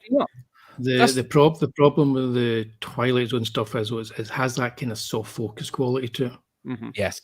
So it's low quality. They've tried to hide the fact it's low quality, and that just makes it look worse when you put it into high def. So it's like when you take like an old exploitation movie, like Cannibal Holocaust or I Spit on Your Grave. They look amazing on VHS. They look pretty damn good on DVD. You put them on Blu-ray, all of a sudden they do not look good. I think they're probably more likely to just not put it back on Blu-ray or DVD and just use it for their streaming services as fodder. I wouldn't blame them. Blame them. Because that's the thing. With the Twilight Zone, where the money is with the Twilight Zone is the Rod Serling stuff. Yeah. Mm-hmm. Yeah, they've got that amazing in Blu-ray. It looks just terrific in Blu-ray, the Rod Serling shows. Absolutely. And some of those episodes were done on videotape. 3 of them, Yeah, in the second season, if I remember correctly, to save money on the budget because they had like someone new come to the studio. Is it CBS that did it? Someone new came in and like wasn't a fan of it and was like, "No, we're going to cut the budget down and stuff." But even those episodes on Blu-ray look stunning. Those look so weird though. Like there's no focus whatsoever. Must have looked like high definition back then. Like, what's wrong with this? They stand out hugely compared to the other episodes, but you don't mind. Because it's great storytelling, and it flows so well as an anthology. It flows so well, so nicely, and so there's a chance that they could put them on Blu-ray if the demand is out there for the 80s show. The demand is not out there. It's as simple as that. Yeah. Well, I don't think they're on their way out again. Anthology shows. They came back for a little bit with like Black Mirror. And started off really strong. I don't see much. But what's his name? Charlie Brooker. He's lost the plot a wee bit. He used to be great. Yeah, he used to be. Had a bit of bite to him. He's kind of lost the plot a bit. Black Mirror, I stand by, are exceptional. They did that Christmas special, White Christmas, I thought that was great. I thought season 3 was fantastic. I was really surprised by season 4. Then they did Bandersnatch. And that's when I was like, that seems to be where the unraveling was. Yeah, and then they did their season 5, and I was like, are you fucking kidding me? Get away. And I don't know if there's any more Black Mirror, because if there is, I just don't care. Once you did Bandersnatch and series 5, that was it. You lost me completely. You had such a good run. To me, that is proof of leave your audience hungry. I would rather have the audience clamoring for more and not give it to them than have them go, yeah, I wish you didn't do any more. Well, it worked for Seinfeld. He cut it off when it was at the top of its game, and everyone was like, what? But you see it like a lot of shows. It's very rarely that you see a show that's still going, you like, and it's still fresh. They're still hitting it. They haven't hit the apex of their career yet. Yeah, like Simpsons overstaying its welcome a little bit. Like, I don't know too many people that really watch it anymore, but it's still on. It's still going. It's an institution. I'm a huge fan of South Park, but I think they've been going on for way too long as well. And a lot of people I know who still watch South Park, they're like, well, I still watch it, but I don't enjoy it. It's that continuity thing we were talking about. You know, I tend to do. I don't do that now. I'll just stop watching a show. I'll just kind of like, and then you'll realize it's still on. You stop watching it in season 5, and it's now in season 11. Yeah. Asked me the Family Guy. I think I stopped around like season 5, and X-Files was like that for me. Really, when did you stop? Just round about where they swapped them out for the replacements. Oh, that's like season 9, I think. That's okay. You only had like one season not counting the newer ones that came back. Well, it was before then. It was before then, I would say. But I wasn't watching it regularly. That was the thing. Okay. I was getting fed up with the ongoing sort of like through line storylines that were never going to have an ending. And it was like, I think we saw an alien. Next time on X-Files, there might be an alien. Yeah, it's like I was just getting fed up with all that kind of stuff and the cigarette man and everything. It's like I liked it when you had self-contained little stories, like tombs and all that kind of stuff. Monster of the week. Yeah, and they could tell you like a cool wee story, and then they get caught with all the conspiracy rubbish. And I'm not big on. Well, the company pointed it out. They didn't solve a single case in that entire run of the show. Yeah, it's like because I wonder the last of that long. They're terrible at their job. Yeah, I watched some of the episodes again. I watched a few of them recently. They are quite good fun. The early episodes pretty well, actually. And I got the series on Blu-ray because me and my wife hadn't seen it, but they don't look like that. Doesn't look like 1990s. I mean, this fashion, but it upconverted really well. Yeah. All the blacks are nice and solid, and it works. They did a good job restoring that.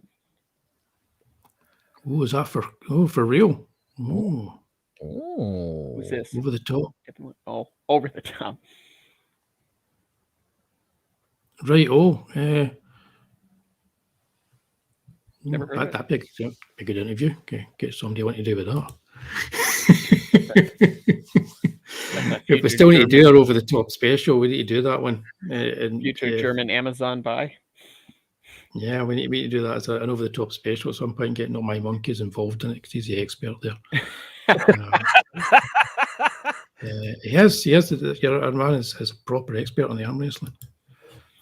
That's why he drinks so much whiskey. It's actually exercise. It's actually training. I believe. Interesting. That's interesting, though. That's cool. That's good to know. I'm looking at how I can stop my campaign. I can't find the bit you press to stop it. So just believe me, I will. I won't be cancelling it tonight. I just probably won't be doing it right now. You guys see any good horror movies lately? Anything coming out of the independent wing or anything like that? Well, that X is the one that I'm looking forward to because I've seen everybody talking about it online. But, I can't say I have seen anything lately. Life has just been too chaotic and fucking hectic to even sit down and watch a movie at the moment. It's been, since 2022 has started, it's been full throttle, and I would love to say in the best way possible, we're not going down that road. I think the last two that I saw were Halloween Kills and Antlers. Didn't even know Halloween Kills had come out. I've not watched Halloween Kills yet, but should I watch the extended cut or the cinematic cut? You'd probably like the city. I know how you are. You like it as it came out in the theaters, but I mean, I think it's just a little bit more gore and stuff like that in the extended. That's mostly all it is. It's not like he peels his mask off at the end and William Shatner's underneath or something like that in the extended cut. That'd be something, wouldn't it? That'd be great. No, it's the card. I told you. You're like, we're not a stab. Yeah. No, I think you'd probably. What you can do is watch the theatrical and then go look at the scenes, see one of those things where it's like they have the breakdown. Right, so there's no like a proper director's cut. I don't believe. I think it was just extended because they couldn't get that in the theaters. Right. Sort of I didn't want to Google it because it did spoil it. Yeah, you could watch the theatrical, then go find some document that says here are the differences, 15 minutes, this and this scene and this scene, that kind of thing. Because you wouldn't be missing much. Right, cool. I'll do that. I've got some vouchers for my birthday, so I'm going to. Antlers was a weird one. You don't see many Wendigo movies. No. Out. I haven't seen a Wendigo in anything since the Incredible Hulk back in the comic books. The Wendigo. I know there was at least one other Wendigo movie, but this one was proper, they describe it in the myth, folklore type Wendigo. They don't really tell you. I don't think they ever. Oh no, they do say it in the movie. But who was the guy that did Swamp Zombies? And I think it was it Swamp Zombies and Fist of the Vampire or something. Kyle Is it Kyle Lebezinski or something like that? He did a Wendigo movie. Curse of the Wolf, one of the movies that he did as well. It's all. They did this terrible one called like It Comes in the Night. It wasn't the greatest movie in the world, but as far as like this one might sounds have like been, it should be on our video nasties, to be honest with you. well, I mean, it was super low budget. They didn't have the greatest CG work for the animal and stuff like that in the movie, but this one was definitely a step up from that. The guy that made it, I want to say he did something else. Let me just look it up here. Scott Cooper. Black Mass, Hostels, Out of the Furnace, Crazy Heart. That guy made Antlers. Crazy Heart, the Jeff Bridges film. Yeah. Oh, wow. Yeah, and then Out of the Furnace with Christian Bale, Black Mass with Johnny Depp, Hostels with Christian Bale as well, and then Antlers. It's like a weird out of the way kind of thing. So, right, definitely going for the. I don't know how to take that. Maybe Pete just didn't like it very much. Yeah.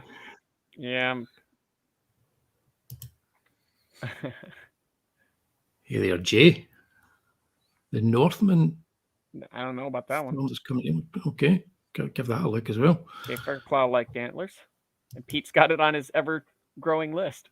Once I get Ailsa Dark out, I'm doing nothing but watching and reading. I've got a pile of things to watch and read, and make YouTubes about censorship and stuff. It's going full like Rebel Radio. Yeah. I've still got to do my weekly recommendation for country music. Oh, yes. I put a trailer for that about a year and a half ago. I even started some of the videos for it, but I've never got into doing them because there's no way I'm going to manage to do it weekly. But yeah, when maybe you I'll do that over the summer. Yeah. My country music recommendations. Do it.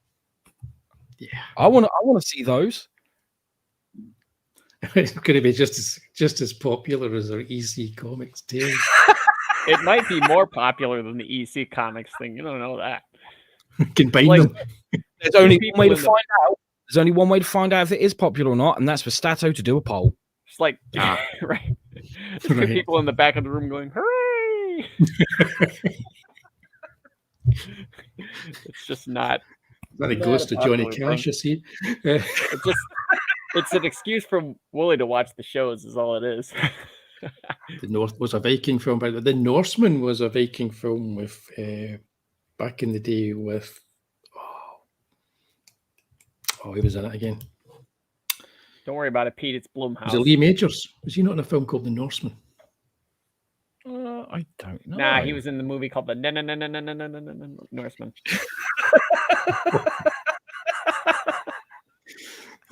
I wasn't sure where that was going when you started, but then you got the reverberation going in. That was good. Stuck the landing. I'm going to have to go to Norseman now. Oh, don't put it like that. Or was it? He might well have been in a film that was on a double bill with The Norseman. Oh no, it was in a film called The Norseman. There you go. I'm not crazy. I did see that.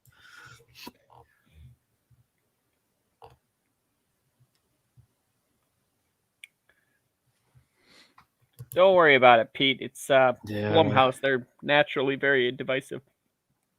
Yep. Just like that. What is it? A23? A24. A24. Yeah. They've simply got like a love-hate kind of relationship about them, like Blumhouse does. I notice. The only movie I remember A24 putting out was Tusk, and no, they did that. Didn't they do Midsummer? Haven't seen Midsummer, so I couldn't tell you. Right. They did that. They did, I think, Hereditary. Haven't seen Hereditary either. Yeah, it's very Hereditary. Leave you me. All these movies that we're mentioning, they are on a very long list of shit that I've got to catch up with when life lets me. These are all films that are on mine as well. These are all films that I've got a bit of spare time in the last year. It's been I either do a bit of work or I fall asleep. Yeah. A24, I'm starting to see people like they're mocking him like, it's like, ooh, look at me, I like A24 films, I'm stuck up, meh. I like artsy horror, yeah. That's kind of the reputation it seems like they're gaining. And then Blumhouse, of course, we make them cheap, we get a lot of money back. That's weird, because I thought Blumhouse was going to go down the road of artsy horror. I had them down for that. Yeah, Blumhouse goes down the jump scare that costs $5, and they but after Get Out, I thought that was the way they were going to go. Well, they do some other stuff that's not horror. They did that one drum movie with J.K. Simmons that did really well. Whiplash, yeah, that was Blumhouse. It was a damn good movie, that. Yeah, I almost wish they'd go into more like not horror, but that's their bread and butter. Like, it's so easy. That's where their money is, so they got to roll with it, haven't they? I kind of wonder if that Invisible Woman got canceled due to the last couple of years, because they had the first Invisible Man. They like shot it in November and had it out in theaters in February. Heck of a turnaround. Never seen anything like it. And it did really, really well. And they're like, boom, we're going to have a sequel already. It's going to be Elizabeth Banks in The Invisible Woman. And then, of course, that was January 2020 when they announced that, or February 2020. And it just disappeared, died on the vine. I could almost see Wallace and Gromit doing something like that. Ow. You've tempted fate now. That's going to happen. Yeah. That's Tells we know who to blame. I do believe we're in the wrong restroom. Where's the cheese? Cheers. Thanks for dropping by. That sounds really painful. But yeah. Ouch. What's it going to be? Something cool like Optimus Prime? Yeah. Before you go, what? Tell us what you've got there on your spider web. That's classic. Spiderweb's normally a classic when it's on the elbows. The majors as a no, you want to get it on the neck. I thought that, but I didn't say it out loud, Jan.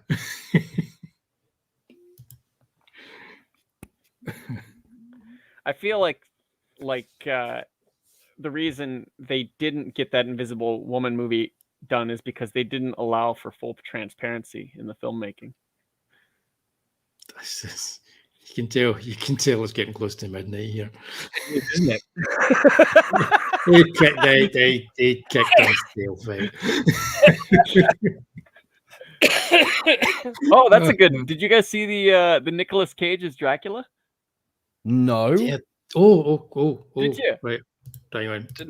I'll find it. In the new Renfield movie. Knew nothing about this. You know what I watched? Yeah, Universal's they took it back. They're not doing. Maybe Blumhouse didn't want it because they just wanted to do the Invisible Man, but they're gonna do Renfield. It's like the Dracula movie, but from was it Nicholas? Is that guy from like Mad Max Fury Road? Yeah. Oh, I'm in.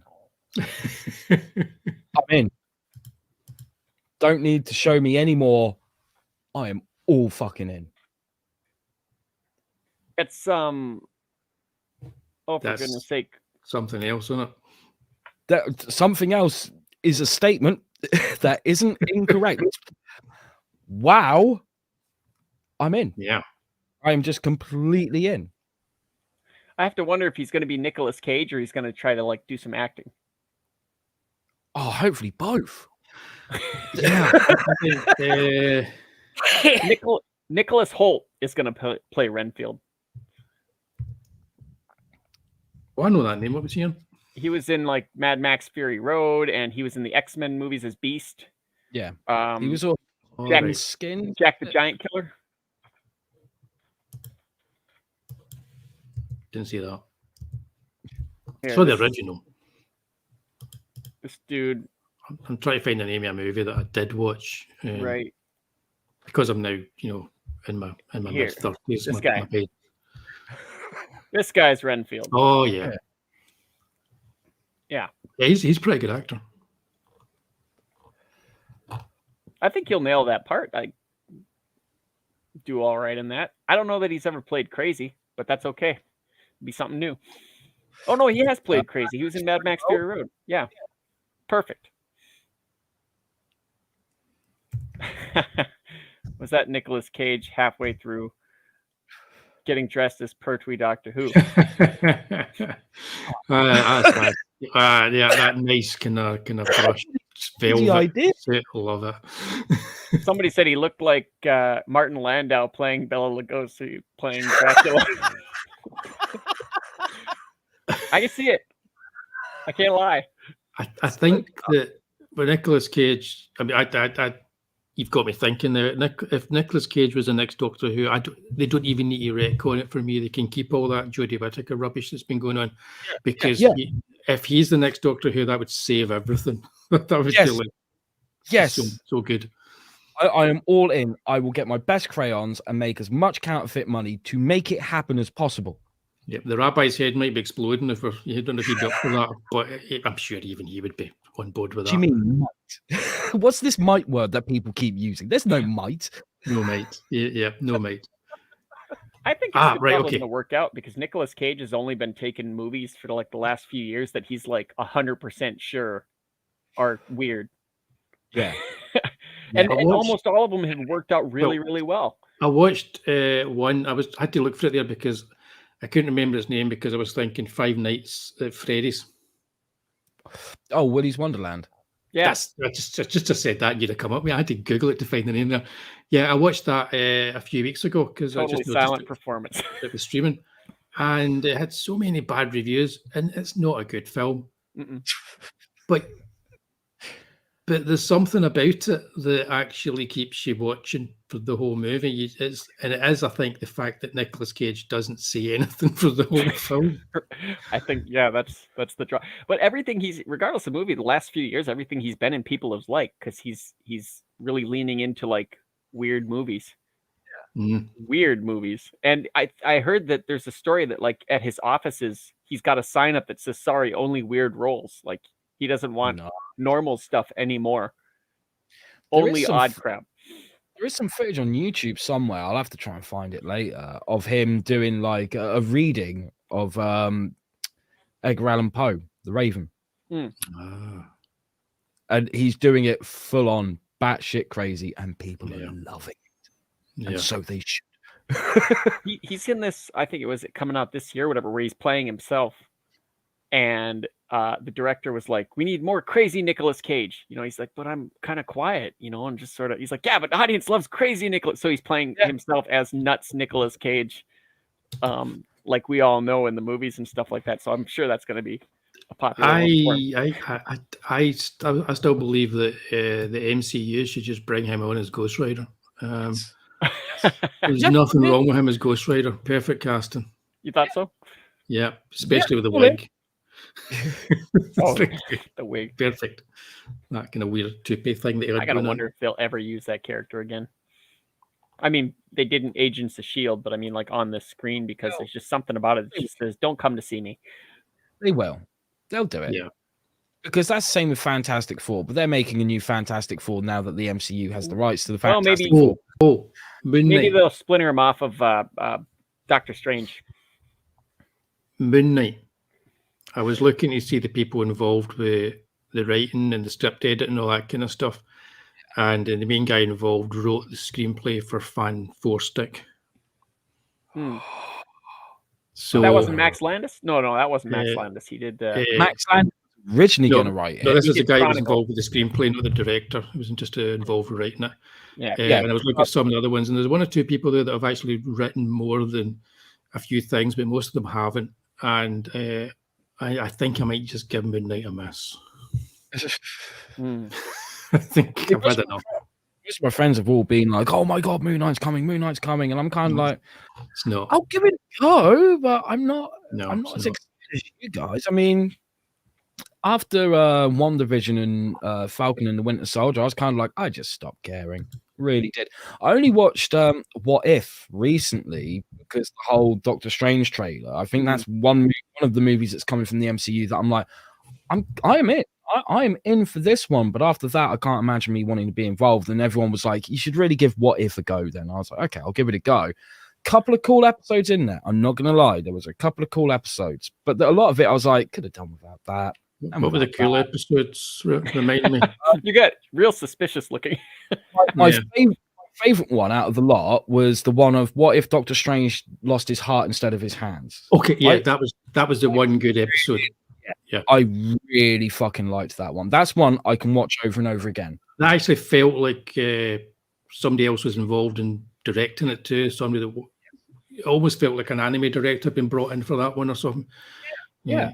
They all have these terrible kind of weird eyes they've got because they've got this kind of hybrid 2D, 3D thing going on. So you look at a show like Arcane and it's amazing what they do with the animation in that show. If you haven't watched it, just absolutely amazing the way that they blend 2D and 3D together. And then you watch What If, it's absolute garbage the way they do it. But yeah, that is a good episode. The Marvel Zombies episode is quite possibly the worst half hour of TV ever made. Yeah. I just saw the clip where Thanos, what's his face, T'Challa said, all I had to do is give a good argument, and he didn't kill half the universe. And he's like, yep, that's all you. And I was just like, I can't. I take it back. The Black Panther episode is probably the worst half hour of TV. Did anyone stop to talk to Thanos to see if maybe this was the wrong way to go? I'll do it. It's just hipsters that don't know anything. I couldn't watch the show. Yeah, I haven't even given Loki a chance. No. I've had so many people tell me about it and go, you have to. But what I'm finding is a lot of people I know, they buy into something like the MCU or Star Wars, and then everything with that name on it apparently is amazing and excellent and better than the last. And I find that very hard to believe. Yeah. Good night. Yeah. Good night, dude. Thanks for joining us. Much appreciate it. If DC got off their butts and did some Elseworlds, I think it would be awesome. But I think it would. They think it would confuse. I think they are doing it, though, aren't they? Well, not. Just, I mean, like bring out a movie. It's got no relation whatsoever. Not like cramming Death of Superman and like Dark Knight Returns into one movie, Zack Snyder. But like if they actually did like a Red Rain, and just had that as a standalone movie, I think they're probably afraid it would confuse where does this come in the continuity of the universe? Like what is this happen? Yeah, but the thing is, even when they were keeping stuff into continuity, it was confusing audiences anyway. Yeah, well, that's because they kept on like cutting things out, put things back in, and DC just they got some great stuff, but they don't know what to do with it. Makes me so sad. Dr. Mask is not a Loki fan. No, but Loki's a weird one in that there's bits of good stuff in it because I watched all of Loki. There's bits of good stuff in it, but it's not. But like you, Wally, like when there's no ending in sight, I just get bored. Well, bored's not the right word. I get uninterested. Yeah, whole thing. I don't mind being on a really long journey. Even if that journey is decades long, I'm fine as long as you give me a definitive ending. Yeah. I was never a huge fan of tying the TV directly into the movies. I think that's just too much. I do as well. Yeah, I liked it when there was like they were the same universe, but they didn't really connect. You know, you could in your head you could be they're all in the same universe. You know, that's fine, but they don't need to connect. No, they don't need to have. Every TV studio, every movie studio is going, how can we turn this into like the MCU? And it's like, how about you don't? Hey, Universal Monsters. Yeah. Exactly. Sometimes shit is cool. Guys, got another backer. Hey. Fantastic. Can we get you another backer on top of this one? Before, just as well, I couldn't find the cancel button. See? Thank you, backer. Number 91. It would have been nifty if those other 7 people could get their bank cards to actually go through the Indiegogo. That's great. That's awesome. Loki is horrible. Yeah, it's like you say Loki hated it. And I haven't given Hawkeye a try either. It's just Hawkeye is the best of them. Really? Yeah. It blows it at the end, but it's still the best of them. Yeah.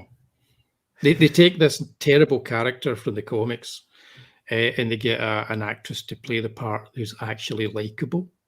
Oh, okay. And it works because of that. So, and that's what they don't seem to understand. It's kind of like you need likable personalities in these roles, not just people that are making constant Joss Whedon type quips all the time. The Joss Whedon quips were great for when he did Buffy the Vampire Slayer because he was writing about teenagers in a bloody high school. Yeah. Everybody doesn't talk that way, though. That's what's wrong with Marvel right now. Yeah. It's amazing. It's not to do. Well, I do sometimes, but No, I watched the last movie I watched was I think the last Spider-Man movie. I haven't watched any of the MCU movies since then. Yeah. Oh, not the last Spider-Man movie, but the last one of DVD. So the Mysterio one was the last one I saw so far. All the best stuff from Black Panther's in the first third of the movie, anyway.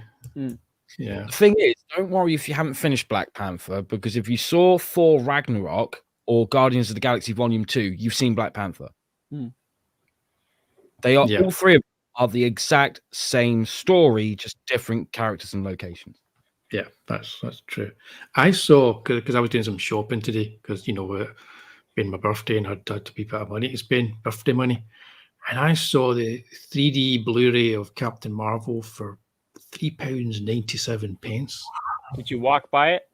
Yeah, totally. I see even at that price. Thanks for goodness. For the 3D one, I thought I'm not having it. I was gonna say, like, that's. Can we find the price point where you'd say, yeah, go on then? I've got the 3D version of Coming At You. That spaghetti western that was made back in the day. I've got the 3D version of Amityville 3. Yeah. I've got the 3D version of some movies I wouldn't want to say. And I would just still walked past that. I thought, no, maybe £2.97, something like that. I might go for it, but no. That's amazing. When did we get a right, I will? Is that £1.97? Is it 97p? I don't know. It's like it's when it's in a grab bag when he enters into the store and they're like, "Here you go, a little something for visiting us today." Yeah, I think it's. And then he keeps the bag. Because I looked at it and I clicked on it. I went, what? Let's look at the back cover. What are the extras on this? Maybe the extras are worth getting it for. And then it was like the origin of Nick Fury, and that put me off completely because I don't think there are many. that movie destroyed the character of Nick Fury. Oh, didn't it just? Yeah, so I thought, why would I want to watch an extra bit how they use their amazing brains to come up with this crappy storyline? Well, they'd be talking about the ultimate version anyways. Unless they begin that. I'm sounding like one of these middle-aged guys that moans about Marvel movies on the internet. Let's just talk about horror. Can't believe it. The only thing that extra is worth it is if it begins with the director of the movie going, so we fucked up Nick Fury. But we got paid. Yes.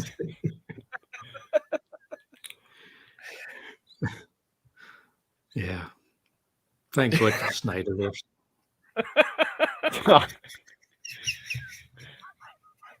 My goodness.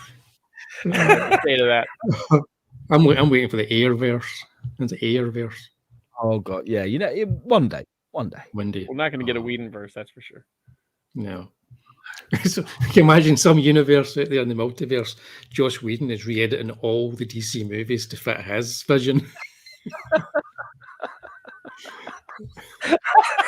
That would be great. Yeah, car crash, but great. Good night, Yan. Night, Yan. You take care, man. Thanks for dropping by, mate. Cheers. Thanks. Yeah, we'll be calling it a night quite soon, anyway, because indeed, £3.96, too much. Exactly. I was tempted though, because it looked as if it was still a copy that was in the, the wee kind of cardboard slipcase, and it was a 3D version and stuff. And I thought, well, maybe in 3D it'll. Maybe in 3D. What you've witnessed, everyone, is Wally lying to himself. Yeah. The thing about a movie in 3D, some movies you can take on an extra dimension in 3D. Sorry. My goodness. Oh God, can't help it. I apologise. But some movies, they're visually arresting in 3D, even though they're maybe not the best movies. But this film was just like a TV movie when I saw it. So I thought, that's just going to look like a TV movie in 3D. So, yeah, basically. Maybe.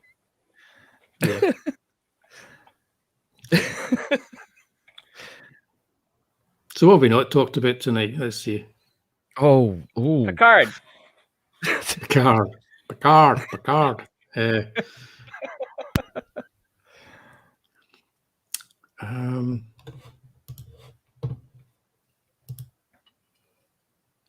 know. I'll do the old. Let's look at my YouTube on YouTube. That always goes down. You're gonna watch the stream whilst we're streaming. Give me a second. This is where I finally crash everything. Is that been your goal of the night?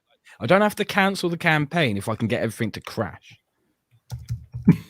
That's an interesting way to go. That's where I can't even find my own channel when I'm on streams because I'm right. Oh, here we go. Got another subscriber tonight. Excellent. I'll let when that happens. Let's see. Oh, hang on. I need to get us up first. Whoa. Whoa, this is it. This is what we break the internet. Here we are. Gorgeous, aren't we? Right, what am I doing? Ooh, look at that. It's amazing. The things we can do with technology. I know. And we decide to do this. I know. Look at that. Look, it rambles at over 12,000. It's kind of stalled now. Yeah, but the Rambo special's kind of stalled at 12,252 views. So that's not too bad. Yeah. Well, look, there's Bristolian Dave in the chat. Flashback, time travel, love it. Yeah, we've got House on Haunted Hill. I've uploaded House on Haunted Hill here. If anybody wants to kind of join us in a few weeks' time, we're going to be watching it. Stato are going to do a view. So, Lucifer, if you want to jump in and join us as well. I love that movie. We can make it a Team Dark viewing of the House on Haunted Hill. I'm so up for it. But here's what I'm doing. So in 2 weeks' time, the two streams that we mentioned earlier, did we mention it? We did kind of. I was doing two streams earlier. I'll start the second one, which is the Thursday night one. I'm going to be chatting to Stephen Lambert, who is a Hollywood stuntman and martial artist. And not just any Hollywood stuntman and martial artist.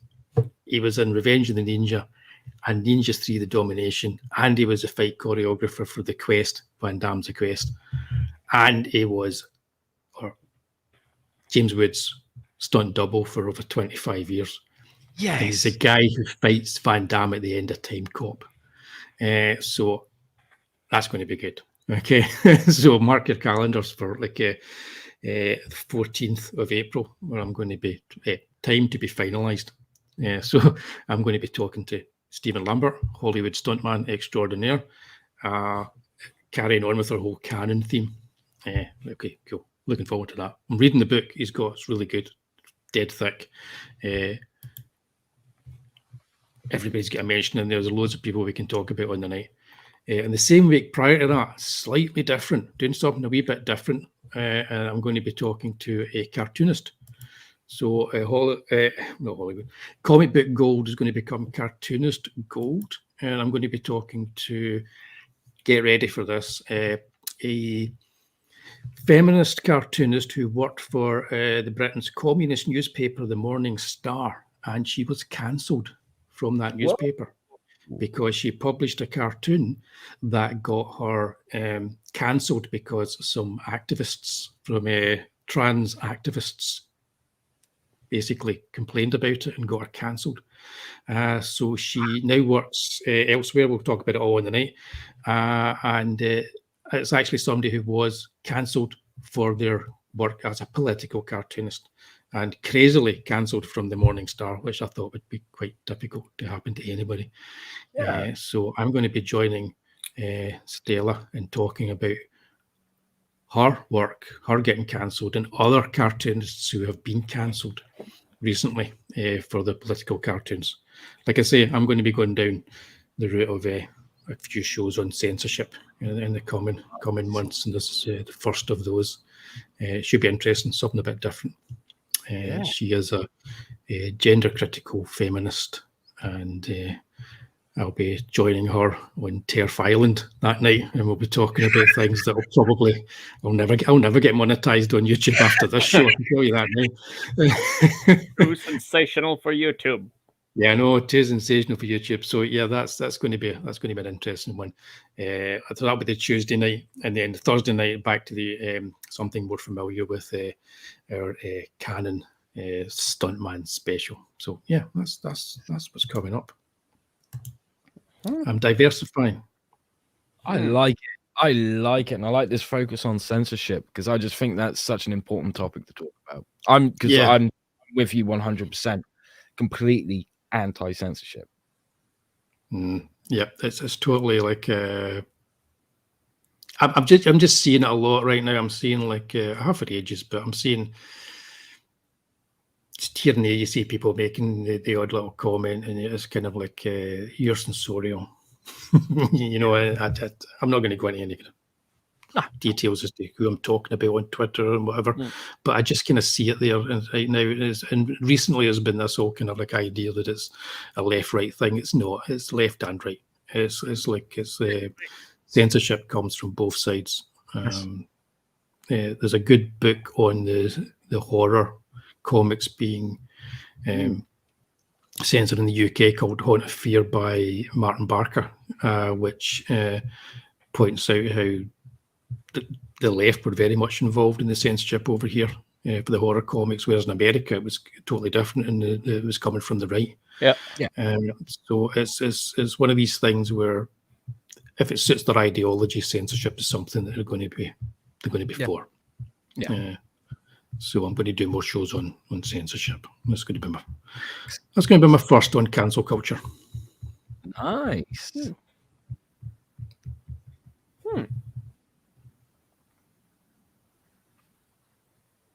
I might be back for the Thursday night show. After that, I might not. Oh dear! I'm hoping to get one of those wee things at the bottom in my actual video once it's up. You know, YouTube like to correct you when you're talking about things that they don't like you talking about. Oh well. Yeah. So. Oh, you're shooting for that? I'm shooting for that. Yeah. Nice. I'm shooting for 2 of them. Back to. Yeah, try and get 2 of them back to back. Most corrected artist on YouTube. Yeah, well, we're going to dive deep into canon, I think, on that Thursday night with Stephen, because I'm reading through his book, because he's worked with everybody, you know. He's worked with Steven Seagal as well, and what he is tonight, his pal, Mr. Putin, but he's Steven Seagal. He's got stories about Van Damme, Chuck Norris, Italian Charles Bronson. You know what? I don't know, but so not. I've not finished the book yet. I've not finished the book yet, so we'll see. Time. Yep. He just never get back to me. Maybe English isn't his first language. Maybe he's dubbed. Yeah,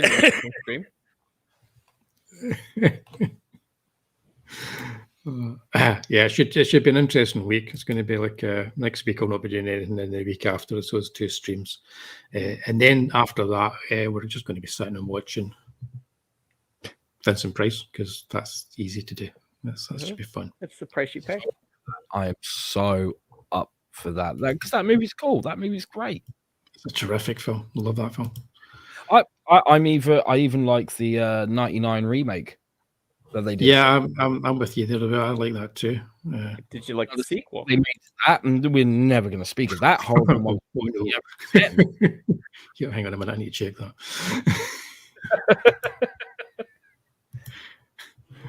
Yeah. I didn't see the sequel. That's because you're wise. I think it went under my radar when it came out, and it was just like a couple of years later to see, oh, they made a sequel to that one. Holy crap! Mm-hmm. Yes, they did. I tried watching Nobody it. returning doesn't surprise me. If you've commented, it's not published it yet. That's not showing it yet on me. I'd have to wonder what would happen if they made a sequel to. It was the other one that they made, the other Castle remake. What, 13 Gods? Yeah. Who knows? Although that one ended pretty definitively. Yeah. I didn't mind the first of those movies that they did with that. Was it Dark Castle stuff? Dark Castle, because like they were just focused on let's remake every William Castle movie that we can. Yeah, it was remake it, have fun with it. It's you know. Why didn't they get to the Tingler? Yeah, I know. It would have been quite good if they just kept that kind of ethos and did them all. But... Yeah. They must not have done great. Nah. The second volume of the Castle movies is on sale at Powerhouse as well.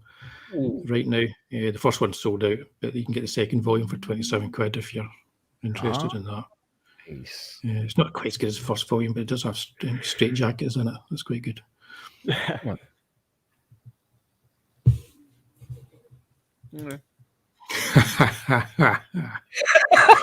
Yeah, yeah.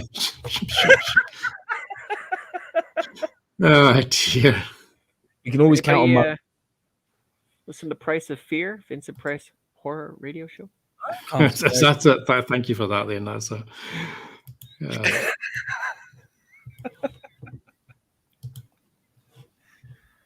Oh, there's going to be some interesting stream, isn't there? It's going to, yeah. That's going to be an interesting one because it's a wee bit different. It's not that different. It's not that different, really. It kind of is.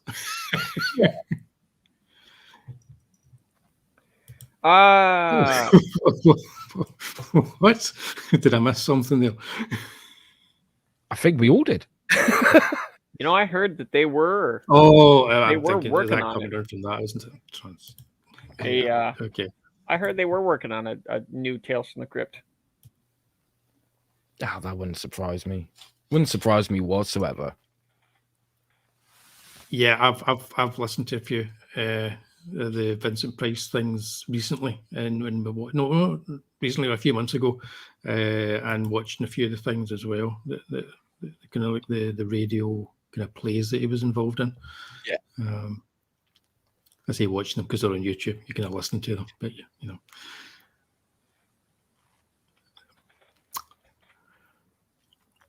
Let's have an awkward silence. Oh, go on. Oh, I was just reading. Or we can do what Shay requested.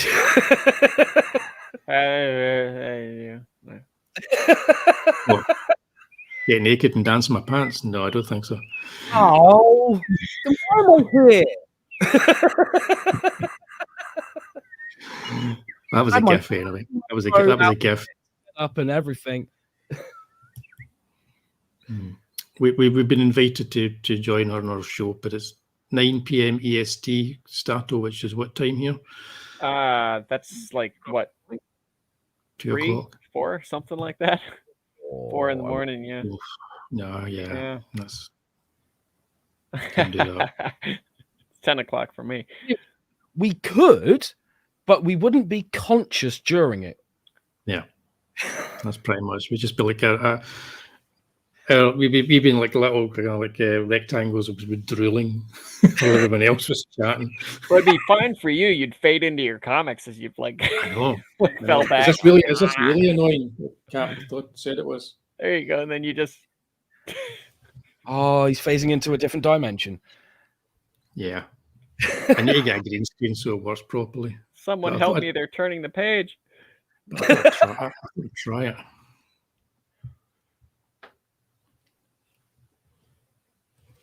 Steven Seagal. He's my cousin. Steven Seagal, yeah. Right. Hangs out in the mall parking lots. I've done my bit where I've kind of like shelled my next 2 shows, so that's good. So I'm going. If it would be nice if everybody liked the video. Probably should have said that when there was 14 people watching. That would have been good, wouldn't it? If everybody liked this video, or even if you didn't, a thumbs down is fine by me. But a thumbs up's even better. It would be great if you did that. Pete's got an announcement for you. There's sales happening. Yep, they've got they've only got the second one because it's sold out the first, I think now. Yeah, it's sold out. But they've got 2 of the Hammer ones that are still out there just now. The pirate one is there for like, and the one with Night Creatures, Dr. Sun. You know, that's there as well. And they're also sold out the Fu Manchu set now, which was just a terrific set. It's one of the best I'm ones. surprised that got re-released. Yeah, it was a fabulous set with loads of extras and a really nice box set with all the original posters on the covers. Really cool. I might do some videos where I just look through some of these things. That might be quite cool. Yeah, do it.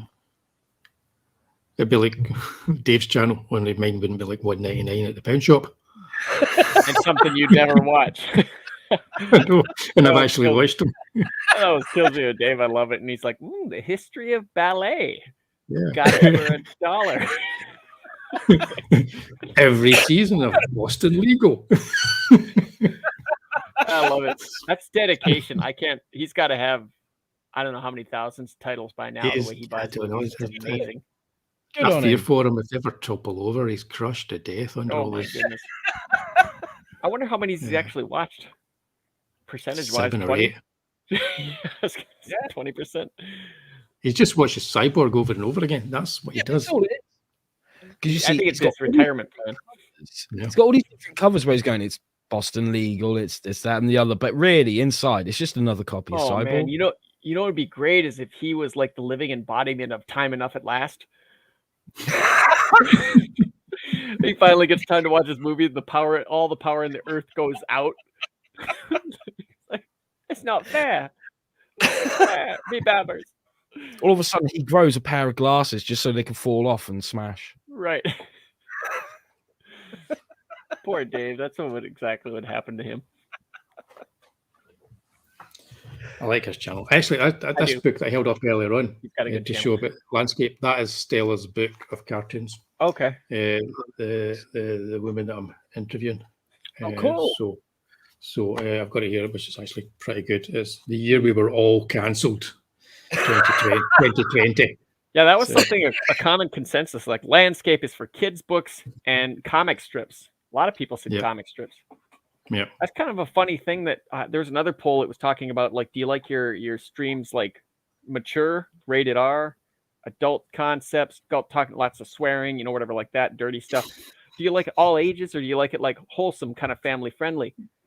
You'd be surprised at how many people, when they heard wholesome, kind of went straight to, and this was mentioned twice, Blue's Clues. You know what I mean? Like, when you think, I guess I should have said are safe for work, not safe for work, or something like that. But yeah, they went straight to like, well, we don't want kids stuff, when really it just means like anything you could show to any person at any age, and it's totally okay for them to watch.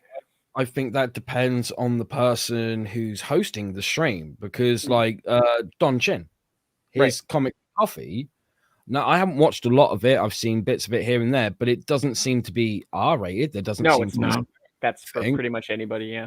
I think that suits him down to the ground. I would not want him to do an R-rated or anything beyond that. Right. Whereas if it's one of mine, you best believe what you see is what you get. I'm not holding back for anyone. Hello, guys and girls. I don't think people would want me to, considering the stuff that I write, the type of stuff that I do. I mean, just having him in the background is enough to be like, yeah, if all of a sudden it went safe for work, it would just be a bit weird. I was going to do taxidermy, but decided to eliminate the middleman. Got to say, he looks creepier in the background than he did when he was in the foreground. It does, because I've managed to move some stuff around so that he can be in the background. He looks like he's laughing at all your jokes. Yeah, he looks more like he's your hype man. He's glad to see you. Oh, he is. He is very glad to see me. I don't want to go any further than that. That's creepy enough, man. Otherwise, it'll be like, well, I'm going to have to rethink the content that I want to make in the future because I've just given it all away. Are you coming back with some content soon then to your channel? Yes, I am. I'm planning stuff. Like, I'm trying to look at the content I make for my channel. Like, I want to stick with more pre-recorded stuff. I just feel that I do better doing pre-recorded. I feel more comfortable and happy doing pre-recorded. I will probably do live bits once in a blue moon, but I want to stick with pre-recorded. And like I said earlier, like, obviously I want to do stuff where it's like, this is how you write comics. Okay, I've got a particular project in mind about writing comics that I think people are going to really like. That's all I'm going to say about that. But I also want to do some stuff where it's, I mean, like I said, there are people out there who they know me, but they don't know me. And I don't think that's a good dynamic to have with an audience where it's like, support me, buy my book, but you know fuck all about me. So I'm not trying to be an open book or whatever. I'm naturally quite a private person anyway, believe it or not, you know, but I want to just open up a little bit and be like, okay, well, here's a couple of interests I have. Let me share them with you a little bit. Like I'm currently trying to work on just a very short series of videos. And I say series for a reason. I want to stick to, okay, if I'm doing this content, then almost do it like seasons kind of thing. Right. Regardless of whether I upload all of them at the same time or one a week or whatever, doesn't matter. Like try and work it in seasons. I think that would work better for me and my schedule, especially. Otherwise, I'll spend all the time doing YouTube stuff and I won't get any books down. And I don't want that to be the case. The books come first regardless. But I'm trying to do one on like, as it says on my Twitter, I collect morbid curiosities. So I thought, you know what, I might actually do a few videos showing exactly what I mean by that. The first one, people will be like, well, that's not really a morbid curiosity, but I get why it's here. And then they're going to wish that they didn't click onto the second video.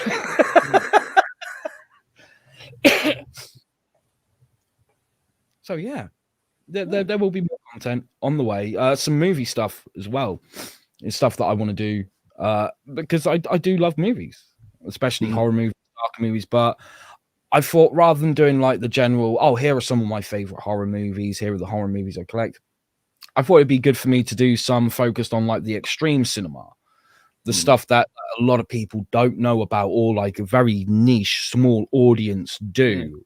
It's got like a lot of controversy behind it, a lot of infamy because of that. Because once again, I think that would suit me and my channel and just be like, look, you know, here's some of the stuff that I've seen and this is the stuff that I like, the stuff that I don't like. Here's what I know about this stuff, you know. So like I said, just hopefully make a bit more of a connection with the audience. I'll come on one night and we'll watch a reversible together. There you go. Rock on, I'm in. to a running commentary, and I'm knocking back the whiskies. All it will be is us looking at the camera going, sorry, really sorry. Geez. Wow. Okay. Sorry.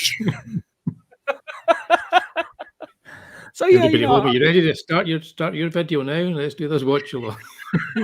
3, 2, 1. Oh, fuck! What did we do? Why did I agree to this? But yeah, so yeah, there will be some more content. There'll be some interesting stuff. The focus will still be like writing comics, how to write comics and stuff like that. But it won't just be the tutorial kind of, well, to put together a plot, you need to do this. To put together a character arc, you need to do this. That like there'll be something like the philosophical side behind it. And I want to try and get some interviews with people who are just comic book writers, because I've interviewed so many artists and so many artists that have written their own books. I want to get some actual people who are like, I just do the writing and this is what I focus on. And I tell you what, that's so fucking difficult. Almost everyone I speak to, it's like, well, I do the art as well. And I'm like, oh no.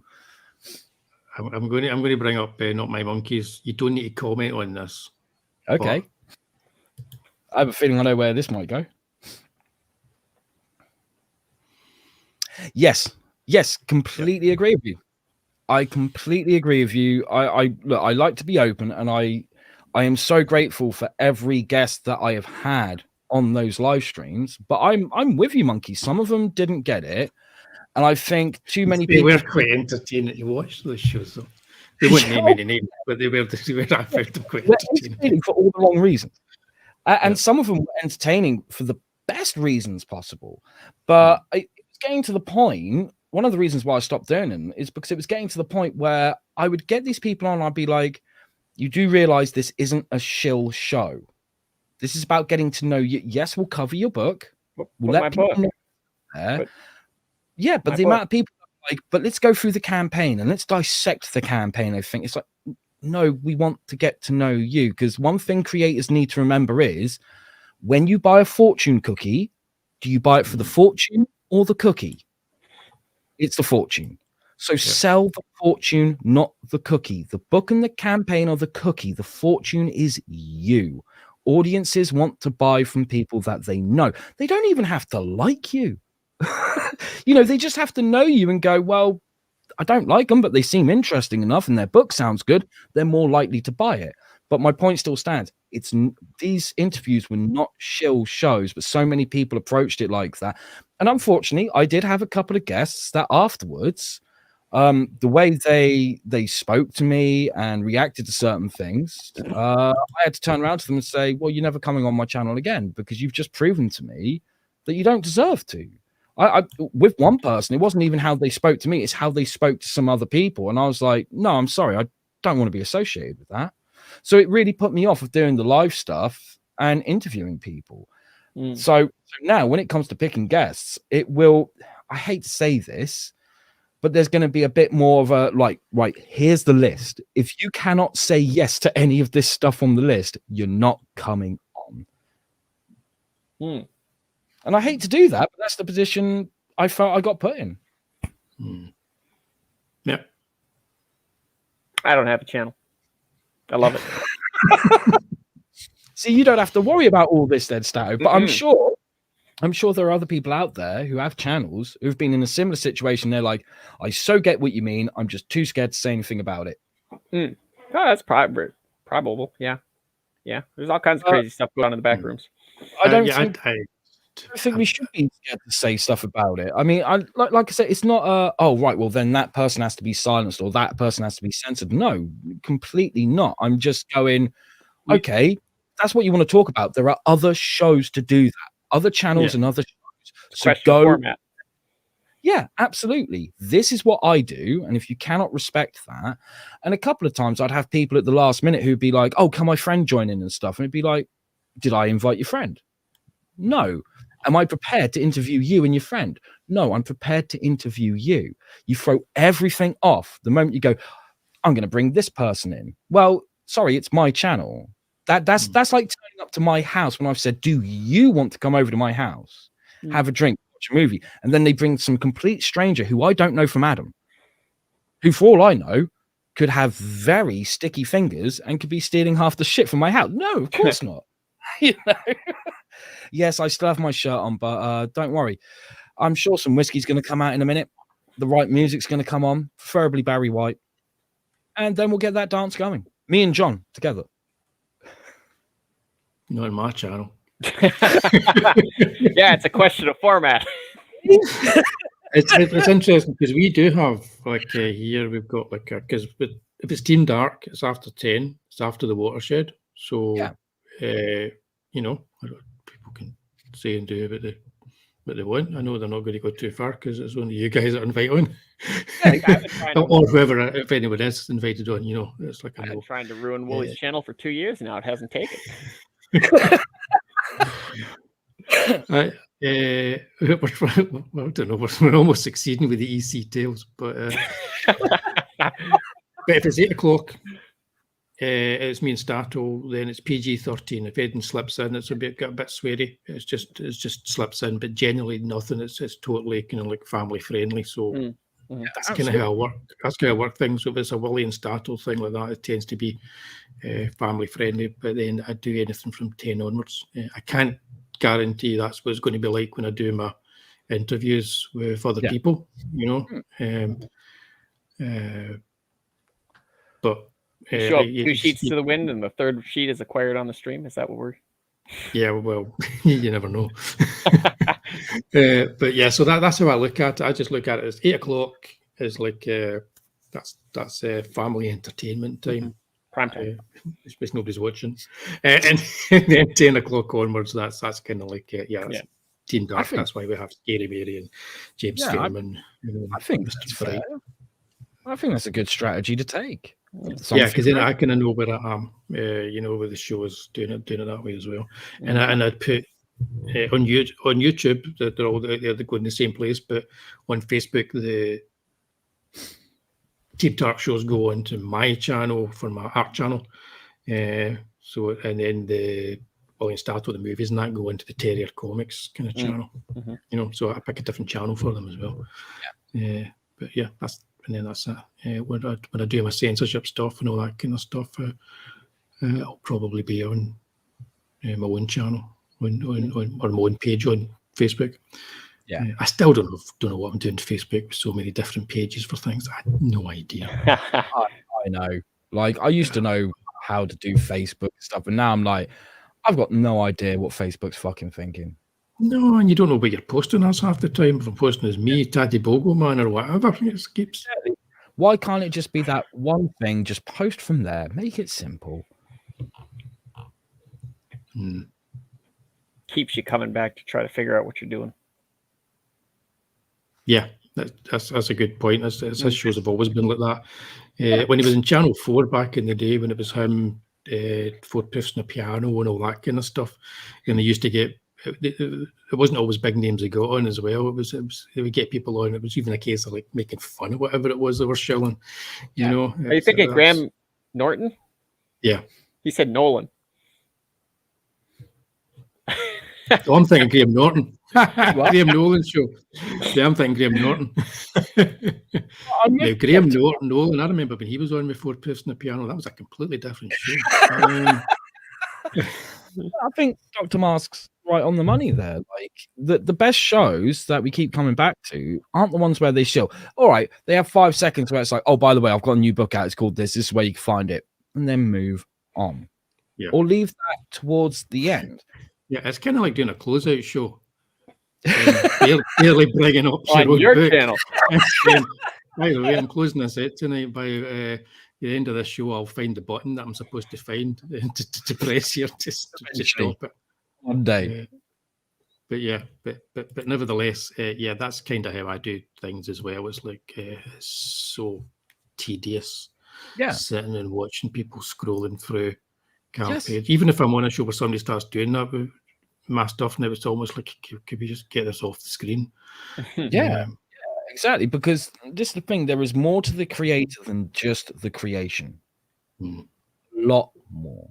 We want to know about them. How many times have you gone, have you seen this movie? It's so good. And there's a story behind it. And you start talking about the making of the movie or why the person made it. And when you start telling friends that, especially if they haven't seen the movie before, more often than not, they end up going, I'm going to watch that movie, not because of what the movie's about, but because of the story behind the movie. Yep. It's the exact same principle. That's what people are into. The other night at one of the shows that I played, like, I didn't bring up Ed Gein, but someone in the crowd said to their friend, by the way, he does a book called Ed Gein Demon Hunter. And they came over, how do I get the book? I was like, well, I've got copies here. And then they started asking me, why did you do this? And I told them, and they were like, now I'm going to give you my money. It was once I told them why and what it was about and everything that they went, I am in. I am all in, because it adds that extra dimension, for want of a better phrasing. It's back to that thing of what I said earlier about you need to connect with the audience, not just on your professional level, on a slightly personal level. You don't need to tell them everything. You don't need to wake up and like put a tweet out saying, oh, I had an interesting bowel movement or anything like that, but give them a little something so that they can go, he's not my friend, but he feels like he's a friend. Because we all want to support our friends. I'll get off my soapbox now. Yeah. No, I'm just me, and I just hold back on. You know, it's that whole thing. If you're in somebody's home at a dinner party, you just stay away from politics and religion. You know, as a conversation piece, and you'll all get on fine. So I'm kind of like that on Twitter and stuff, which is one of the reasons why I do get kind of like angsty and stuff, because I can't stay away from clicking on. You know, there's like, you know, that's just clicking on to see what's trending or whatever, and then suddenly it's like, I'm like that. No, I do get it's weird because I'm on the Getter now as well, right? And that is so odd because it doesn't annoy me, because the people that I follow there are from two completely different, extremely different streams of people, so widely far apart. It's kind of like Ghostbusters. There are two streams that should probably never cross, and it's kind of like folk are finding me on there. Funnily enough, and I've hardly on there, but it's one of these things where I could quite easily start getting political or something on there, because it allows the extremes and more it's more accessible towards different viewpoints than something like Twitter is. But I wouldn't, because it's like that's just the way I am. I will do probably when I start talking about censorship and stuff like that. So that kind of stuff's obviously bound to come out. Or Margaret Thatcher, for instance, when I talk about Margaret Thatcher. But even then, it's a caricature of what I believe. It's an extreme version of what I believe. I'm never serious about that kind of stuff. Yeah, I mean, I stick away from politics and religion deliberately because, one, I don't care what other people's opinions are on politics and religion. What the fuck should they care about mine? So it was. I totally got my shows mixed up there. Thanks, Bob, for this review. See, this is what happens when you turn the ripe old age of 32. Every time you bring up his age, he's getting younger. 29. It wasn't. No, I knew that when I was saying it. I was thinking it was. Who was it he kept getting on his show when he was in Channel 4? It was the guy who played Tarzan in the Bo Derek movie. Oh, I should know this one. Yeah, and it was it was people like that he was getting on, and it's sort of like taking the mickey out of. That's right. Jonathan Ross was for pushing the piano. He should never get rid of them. Put them out of a job. Shocking. Poor guys.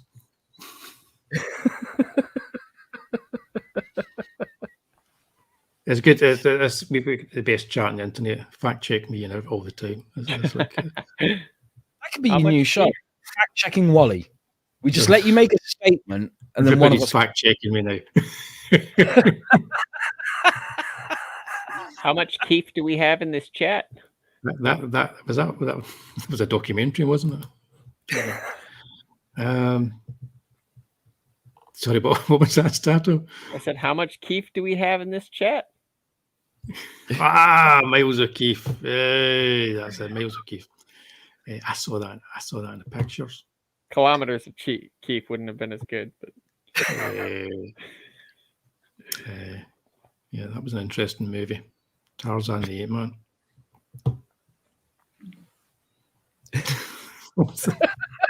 I love the way we do 6 degrees of separation.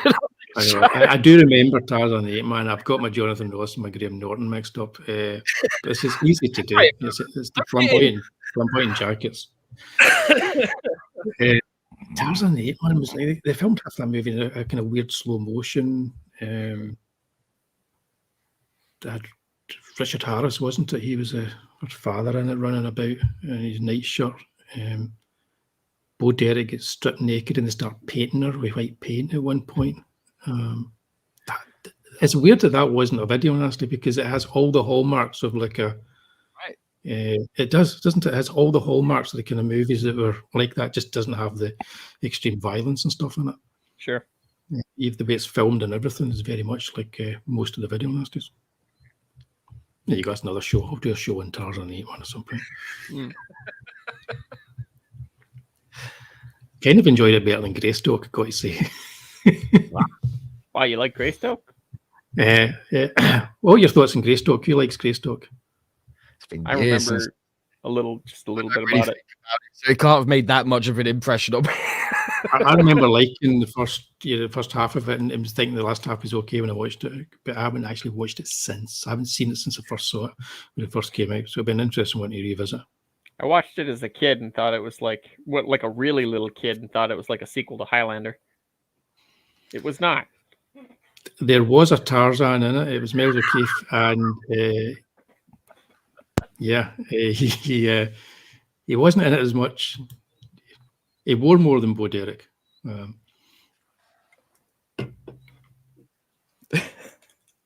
Miles O'Keefe. He was also in a. He wasn't Ator, was he? Who was Ator? Was he Ator? Ator? Yeah, Ator.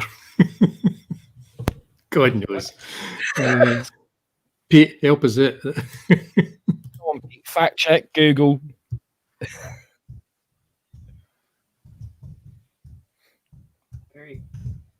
I turned around for a second. What's Pete talking about with the orangutans? I can't approve of that. You say orangutans on that. Right, Miles O'Keefe. He's done loads of. Yeah, he was Arthur the Fighting Eagle, which was directed by Joe D'Amato. Oh, bless him. I need to watch that again. I'm watching the trailer right now. The Intimate Movie Database. It looks amazing.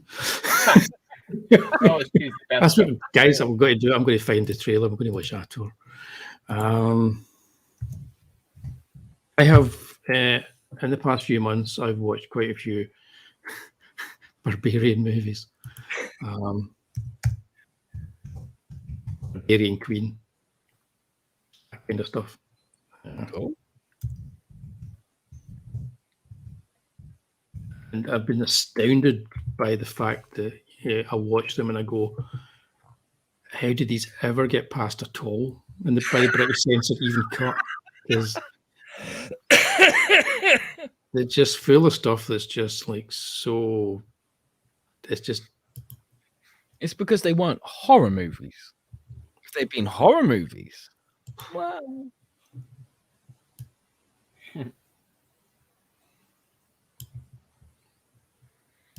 Oh, I can't share the thing. Maybe this can I? Can't share the sound. Okay. Bear with me, guys. Talk about something interesting for 10 minutes. Okay. It'll be a first for us tonight. Trying to get you with that Miles O'Keefe. We're just going to say Miles O'Keefe for 10 minutes straight. Miles O'Keefe. Yeah, Miles O'Keefe. Miles O'Keefe. Miles O'Keefe. Miles O'Keefe? Miles O'Keefe. Miles. Oh, Miles O'Keefe. Miles O'Keefe. O'Keefe.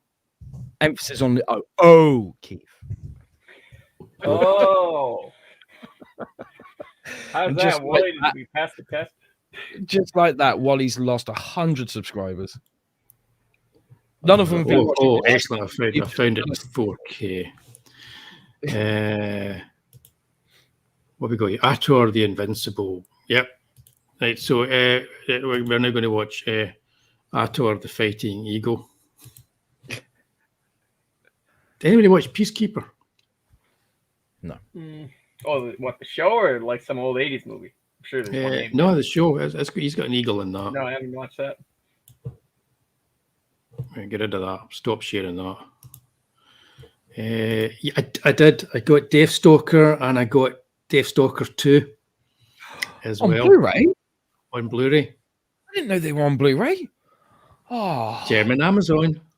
My Getting for about £8. German Amazon on Blu-ray. My finger has been off the pulse for way too long. Oh no! See if you think there's a movie you can't find, just go on German Amazon. You'll find. I got. That's what it was Barbarian like. Queen. I got on Blu-ray. I got Deathstalker on Blu-ray. I get Deathstalker 2 on Blu-ray. I got the full uncut version of The Evil That Men Do on Blu-ray. Nice. From Amazon.germany.de. Yeah. So yeah. And I get Silent Rage with Chuck Norris on Blu-ray. Wow. That's awesome. That's like when I was in Germany, I walked into like one of the Blu-ray stores there and thought, oh, they won't have, oh no, they do. But they won't have, oh no, they do. Everything. Yeah. Just everything. It's all on Blu-ray.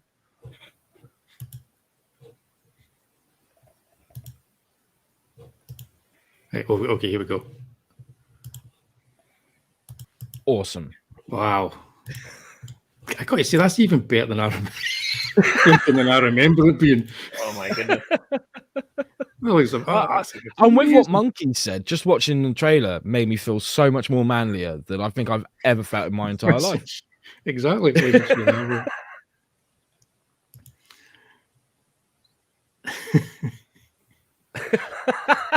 Head and Shoulders, that's what it is. Head and Shoulders, exactly. That's the twist at the end of the movie. Spoilers. Yeah, I'm going to have to achieve that on Blu-ray and Amazon. Germany. No, I bet he runs the stuff through his hair. Yeah, it's a wee bear. I forgot about the wee bear cub because I remember seeing this in VHS rental years and years ago, but totally forgot about that wee bear cub as well. These films were just nuts. Yeah, nuts. But yeah, that's another one to add to the list. Nice. Fighting Eagle. Right. Unless there's any Charles Bronski movies that we should be watching trailers for, I think we're going to call it a night, guys. No, that's fair enough. I'm up for that. Right. I will. What's that trailer for coming on now?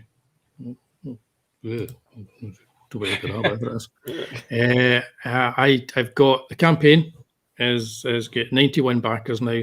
That's a lovely number to be going with. As soon as I can find out how you actually cancel it, because I can't seem to find how to do that.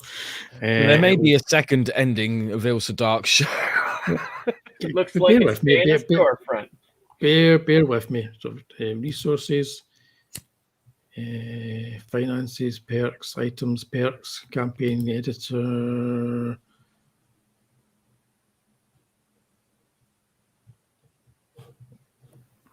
Settings, maybe. Let me see.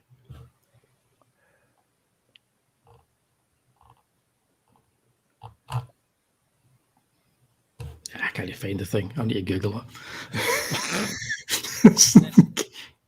You can't remember either, though, can you? No, not for love nor fucking money. If I could, I'd help you out, but I can't remember for shit. I can't remember either. Hang on, I'm Googling. How do you end your? Right, this is riveting, guys. It's like a John Ricciardi. But this is why people keep coming back to the stream. It's for these moments right here. We just don't hear, do we? I'm so glad that people come back. Yeah. Anyway, my excuse for all of this is I'm a year older. Yeah, you're fully 26 years old now. Fully, yeah. Can't wait to reach my 30s. And Been on Twitter a whole year, and that's what happened to you.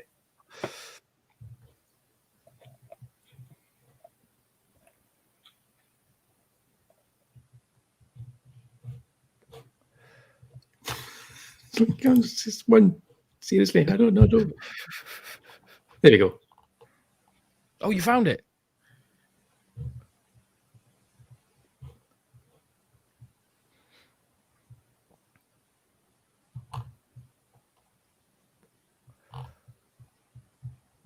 No, it's just telling. Oh, here we go. Log in. Right. Okay. My profile. Campaigns tab. Oh, this could be it, guys. This could be it. This is exciting. Might be it. This is exciting. I remember this being easier the last time. Much easier. I'm excited. Suspense is terrible. I hope it lasts.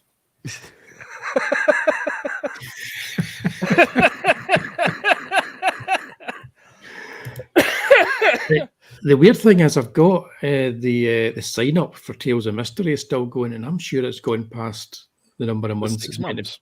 Yeah, and it's still going. Okay, this is interesting because I'm not seeing my settings button that it says I should be seeing. So it's just become part of the Indiegogo site now. Click on actions, and I'm not seeing it. It's not there. Oh man. Right, my campaigns. Oh, here we go. Got it.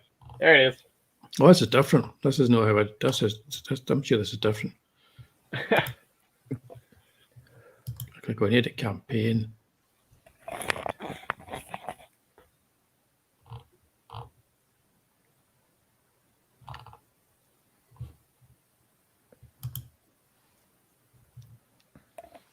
Find it. No, it's not there. It's disappeared. It's done one. What the hell? I've just done what it's told me to do, and it's not letting me end it. It doesn't want me to end it, guys. Don't want the fun to end. That's weird. Oh, I can do it for Tales of Mystery and Imagination, but I can't seem to do it for this. That's very bloody weird. Okay, I'm not going to do it on air because it wouldn't let me. Why is that? Well, your views on censorship, and you're trying to shut this down. Like, yeah, that must be it. Like they're trying to keep you honest. I'll bet a minute.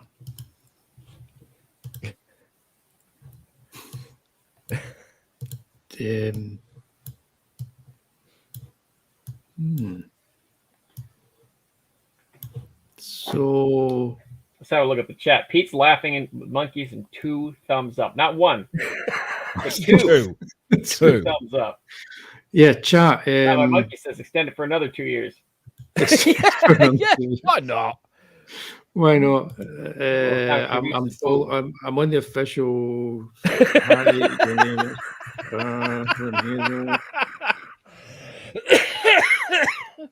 My do have a lot of Peter Ian Stakers in the chat tonight. For crying out loud. That's my contributions. That's different things. Right. Okay. I got the Ed. Screw this. I'm just not finding how to do this.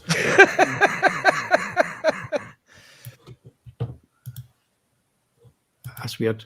I've lost you guys now. Where have you gone? Oh, we're still here. Don't worry. I'm here. I can't see you. Where have you gone? I'm right here.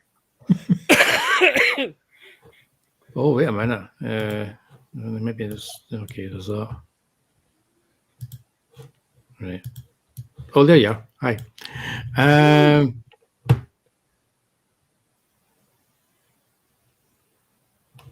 All right. Yeah. I made sure I knew how to extend the campaign. See, the next campaign, I'm going to just do it for 60 days. Nobody bought extending. Yeah. Did you do that, Lucifer? Yeah, that's what I did with Lady Satan, and with the first issue of Ed Gein, I did it for 20 days, and then extended it for 20 days, and then just left it at that because I was like, it's a single issue. So I looked at it that bit differently and went, why do you need a full month or even 60 days? Just do the 20, see how it goes, and then move on from there. Well, yeah, because the next campaign is screw this. It's just not letting me do it. Hang on a minute. Should have put closeout campaign with a question mark in you. God damn it. Yeah, no, I'm thinking. It's just closed it with me. Hang on a second.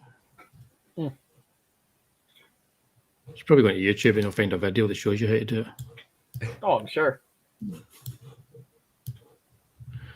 Try the special. Yes, actually, that's a good. Give me a minute.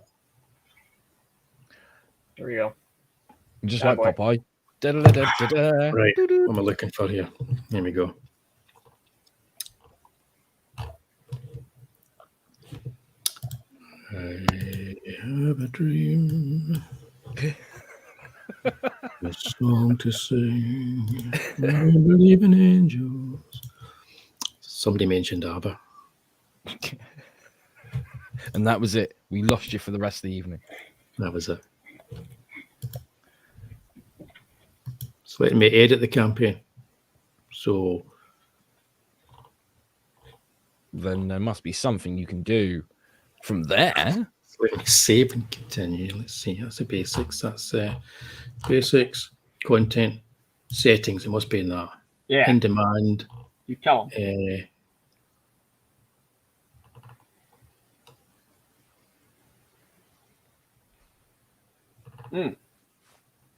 Okay, so it's because I'm in demand. I don't just stop. I just request an opt-out. So there's no, you can't just suddenly stop it. So it will take 3 days. Yep, I've heard that. Yep, that's what's going to happen, guys. Oh, well, there you go. So there you go. So I couldn't just find a thing. I'm not stupid. You can't just find it. Although their help page. Yeah, I could have fooled you guys. Their help page seems to say that you can, but that's if you're not in demand. So yeah, so that's it. So it is now opted out. Okay, but it's still going to be there until they do that. So God, I need another drink after that. So I was never going to. Should I planned that? Should I had a look at that before I came on? Yeah, it's much better this way. It's much better this way. Part of your character. That's it. That's yeah.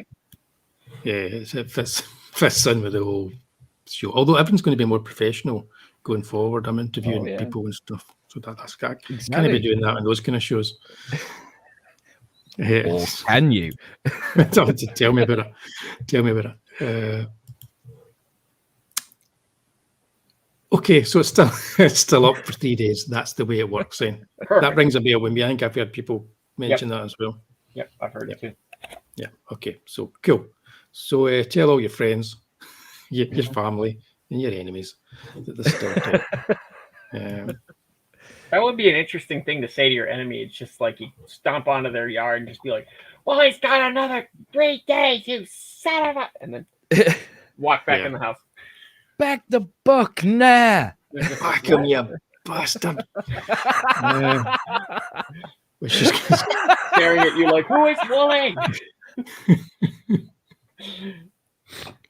Right. Okay.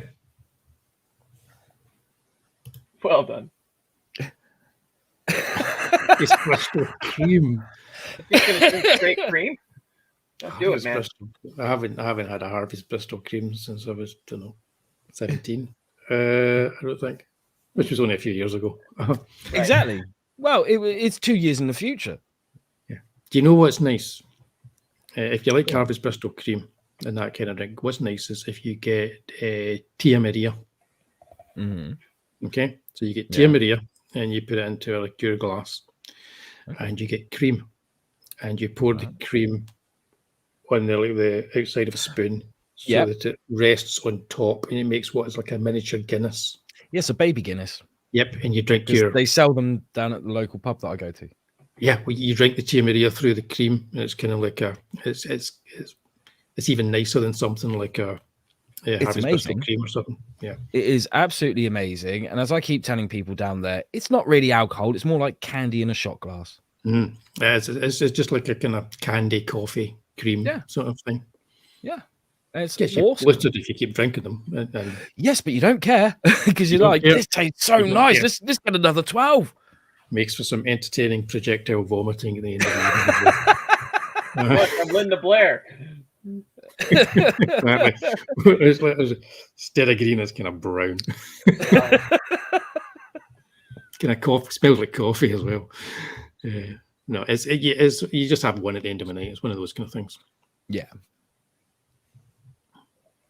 Right, that's us, guys. Thanks for doing this. Thanks for doing this. Has been a Team Dark stream. It has been just as organised and brilliant as all the previous ones.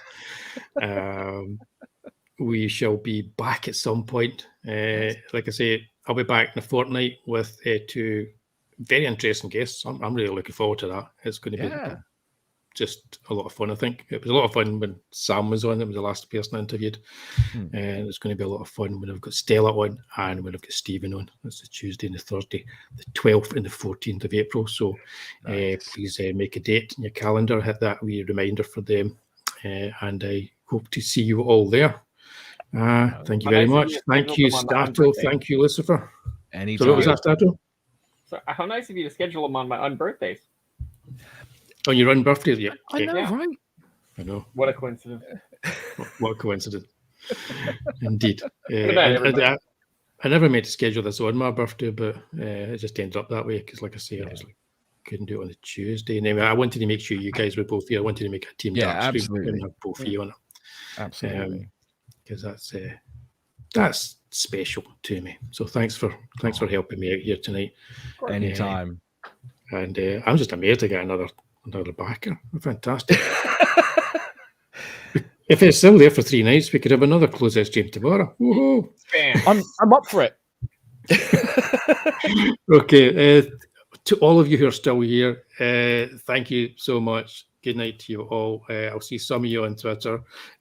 Not you, monkeys, of course. You don't do the Twitter. Not you. Like a sensible person. You're sane. Cheers to everybody. Catch you all soon. And see if I can actually do this and remember how I do this.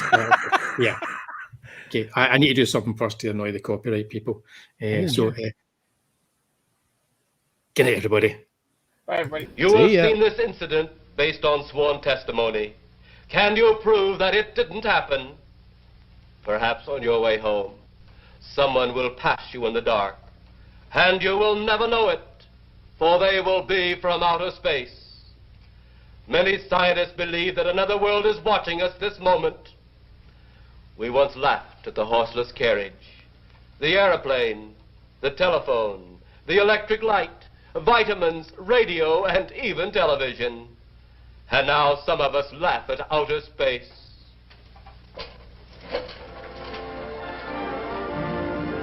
God help us in the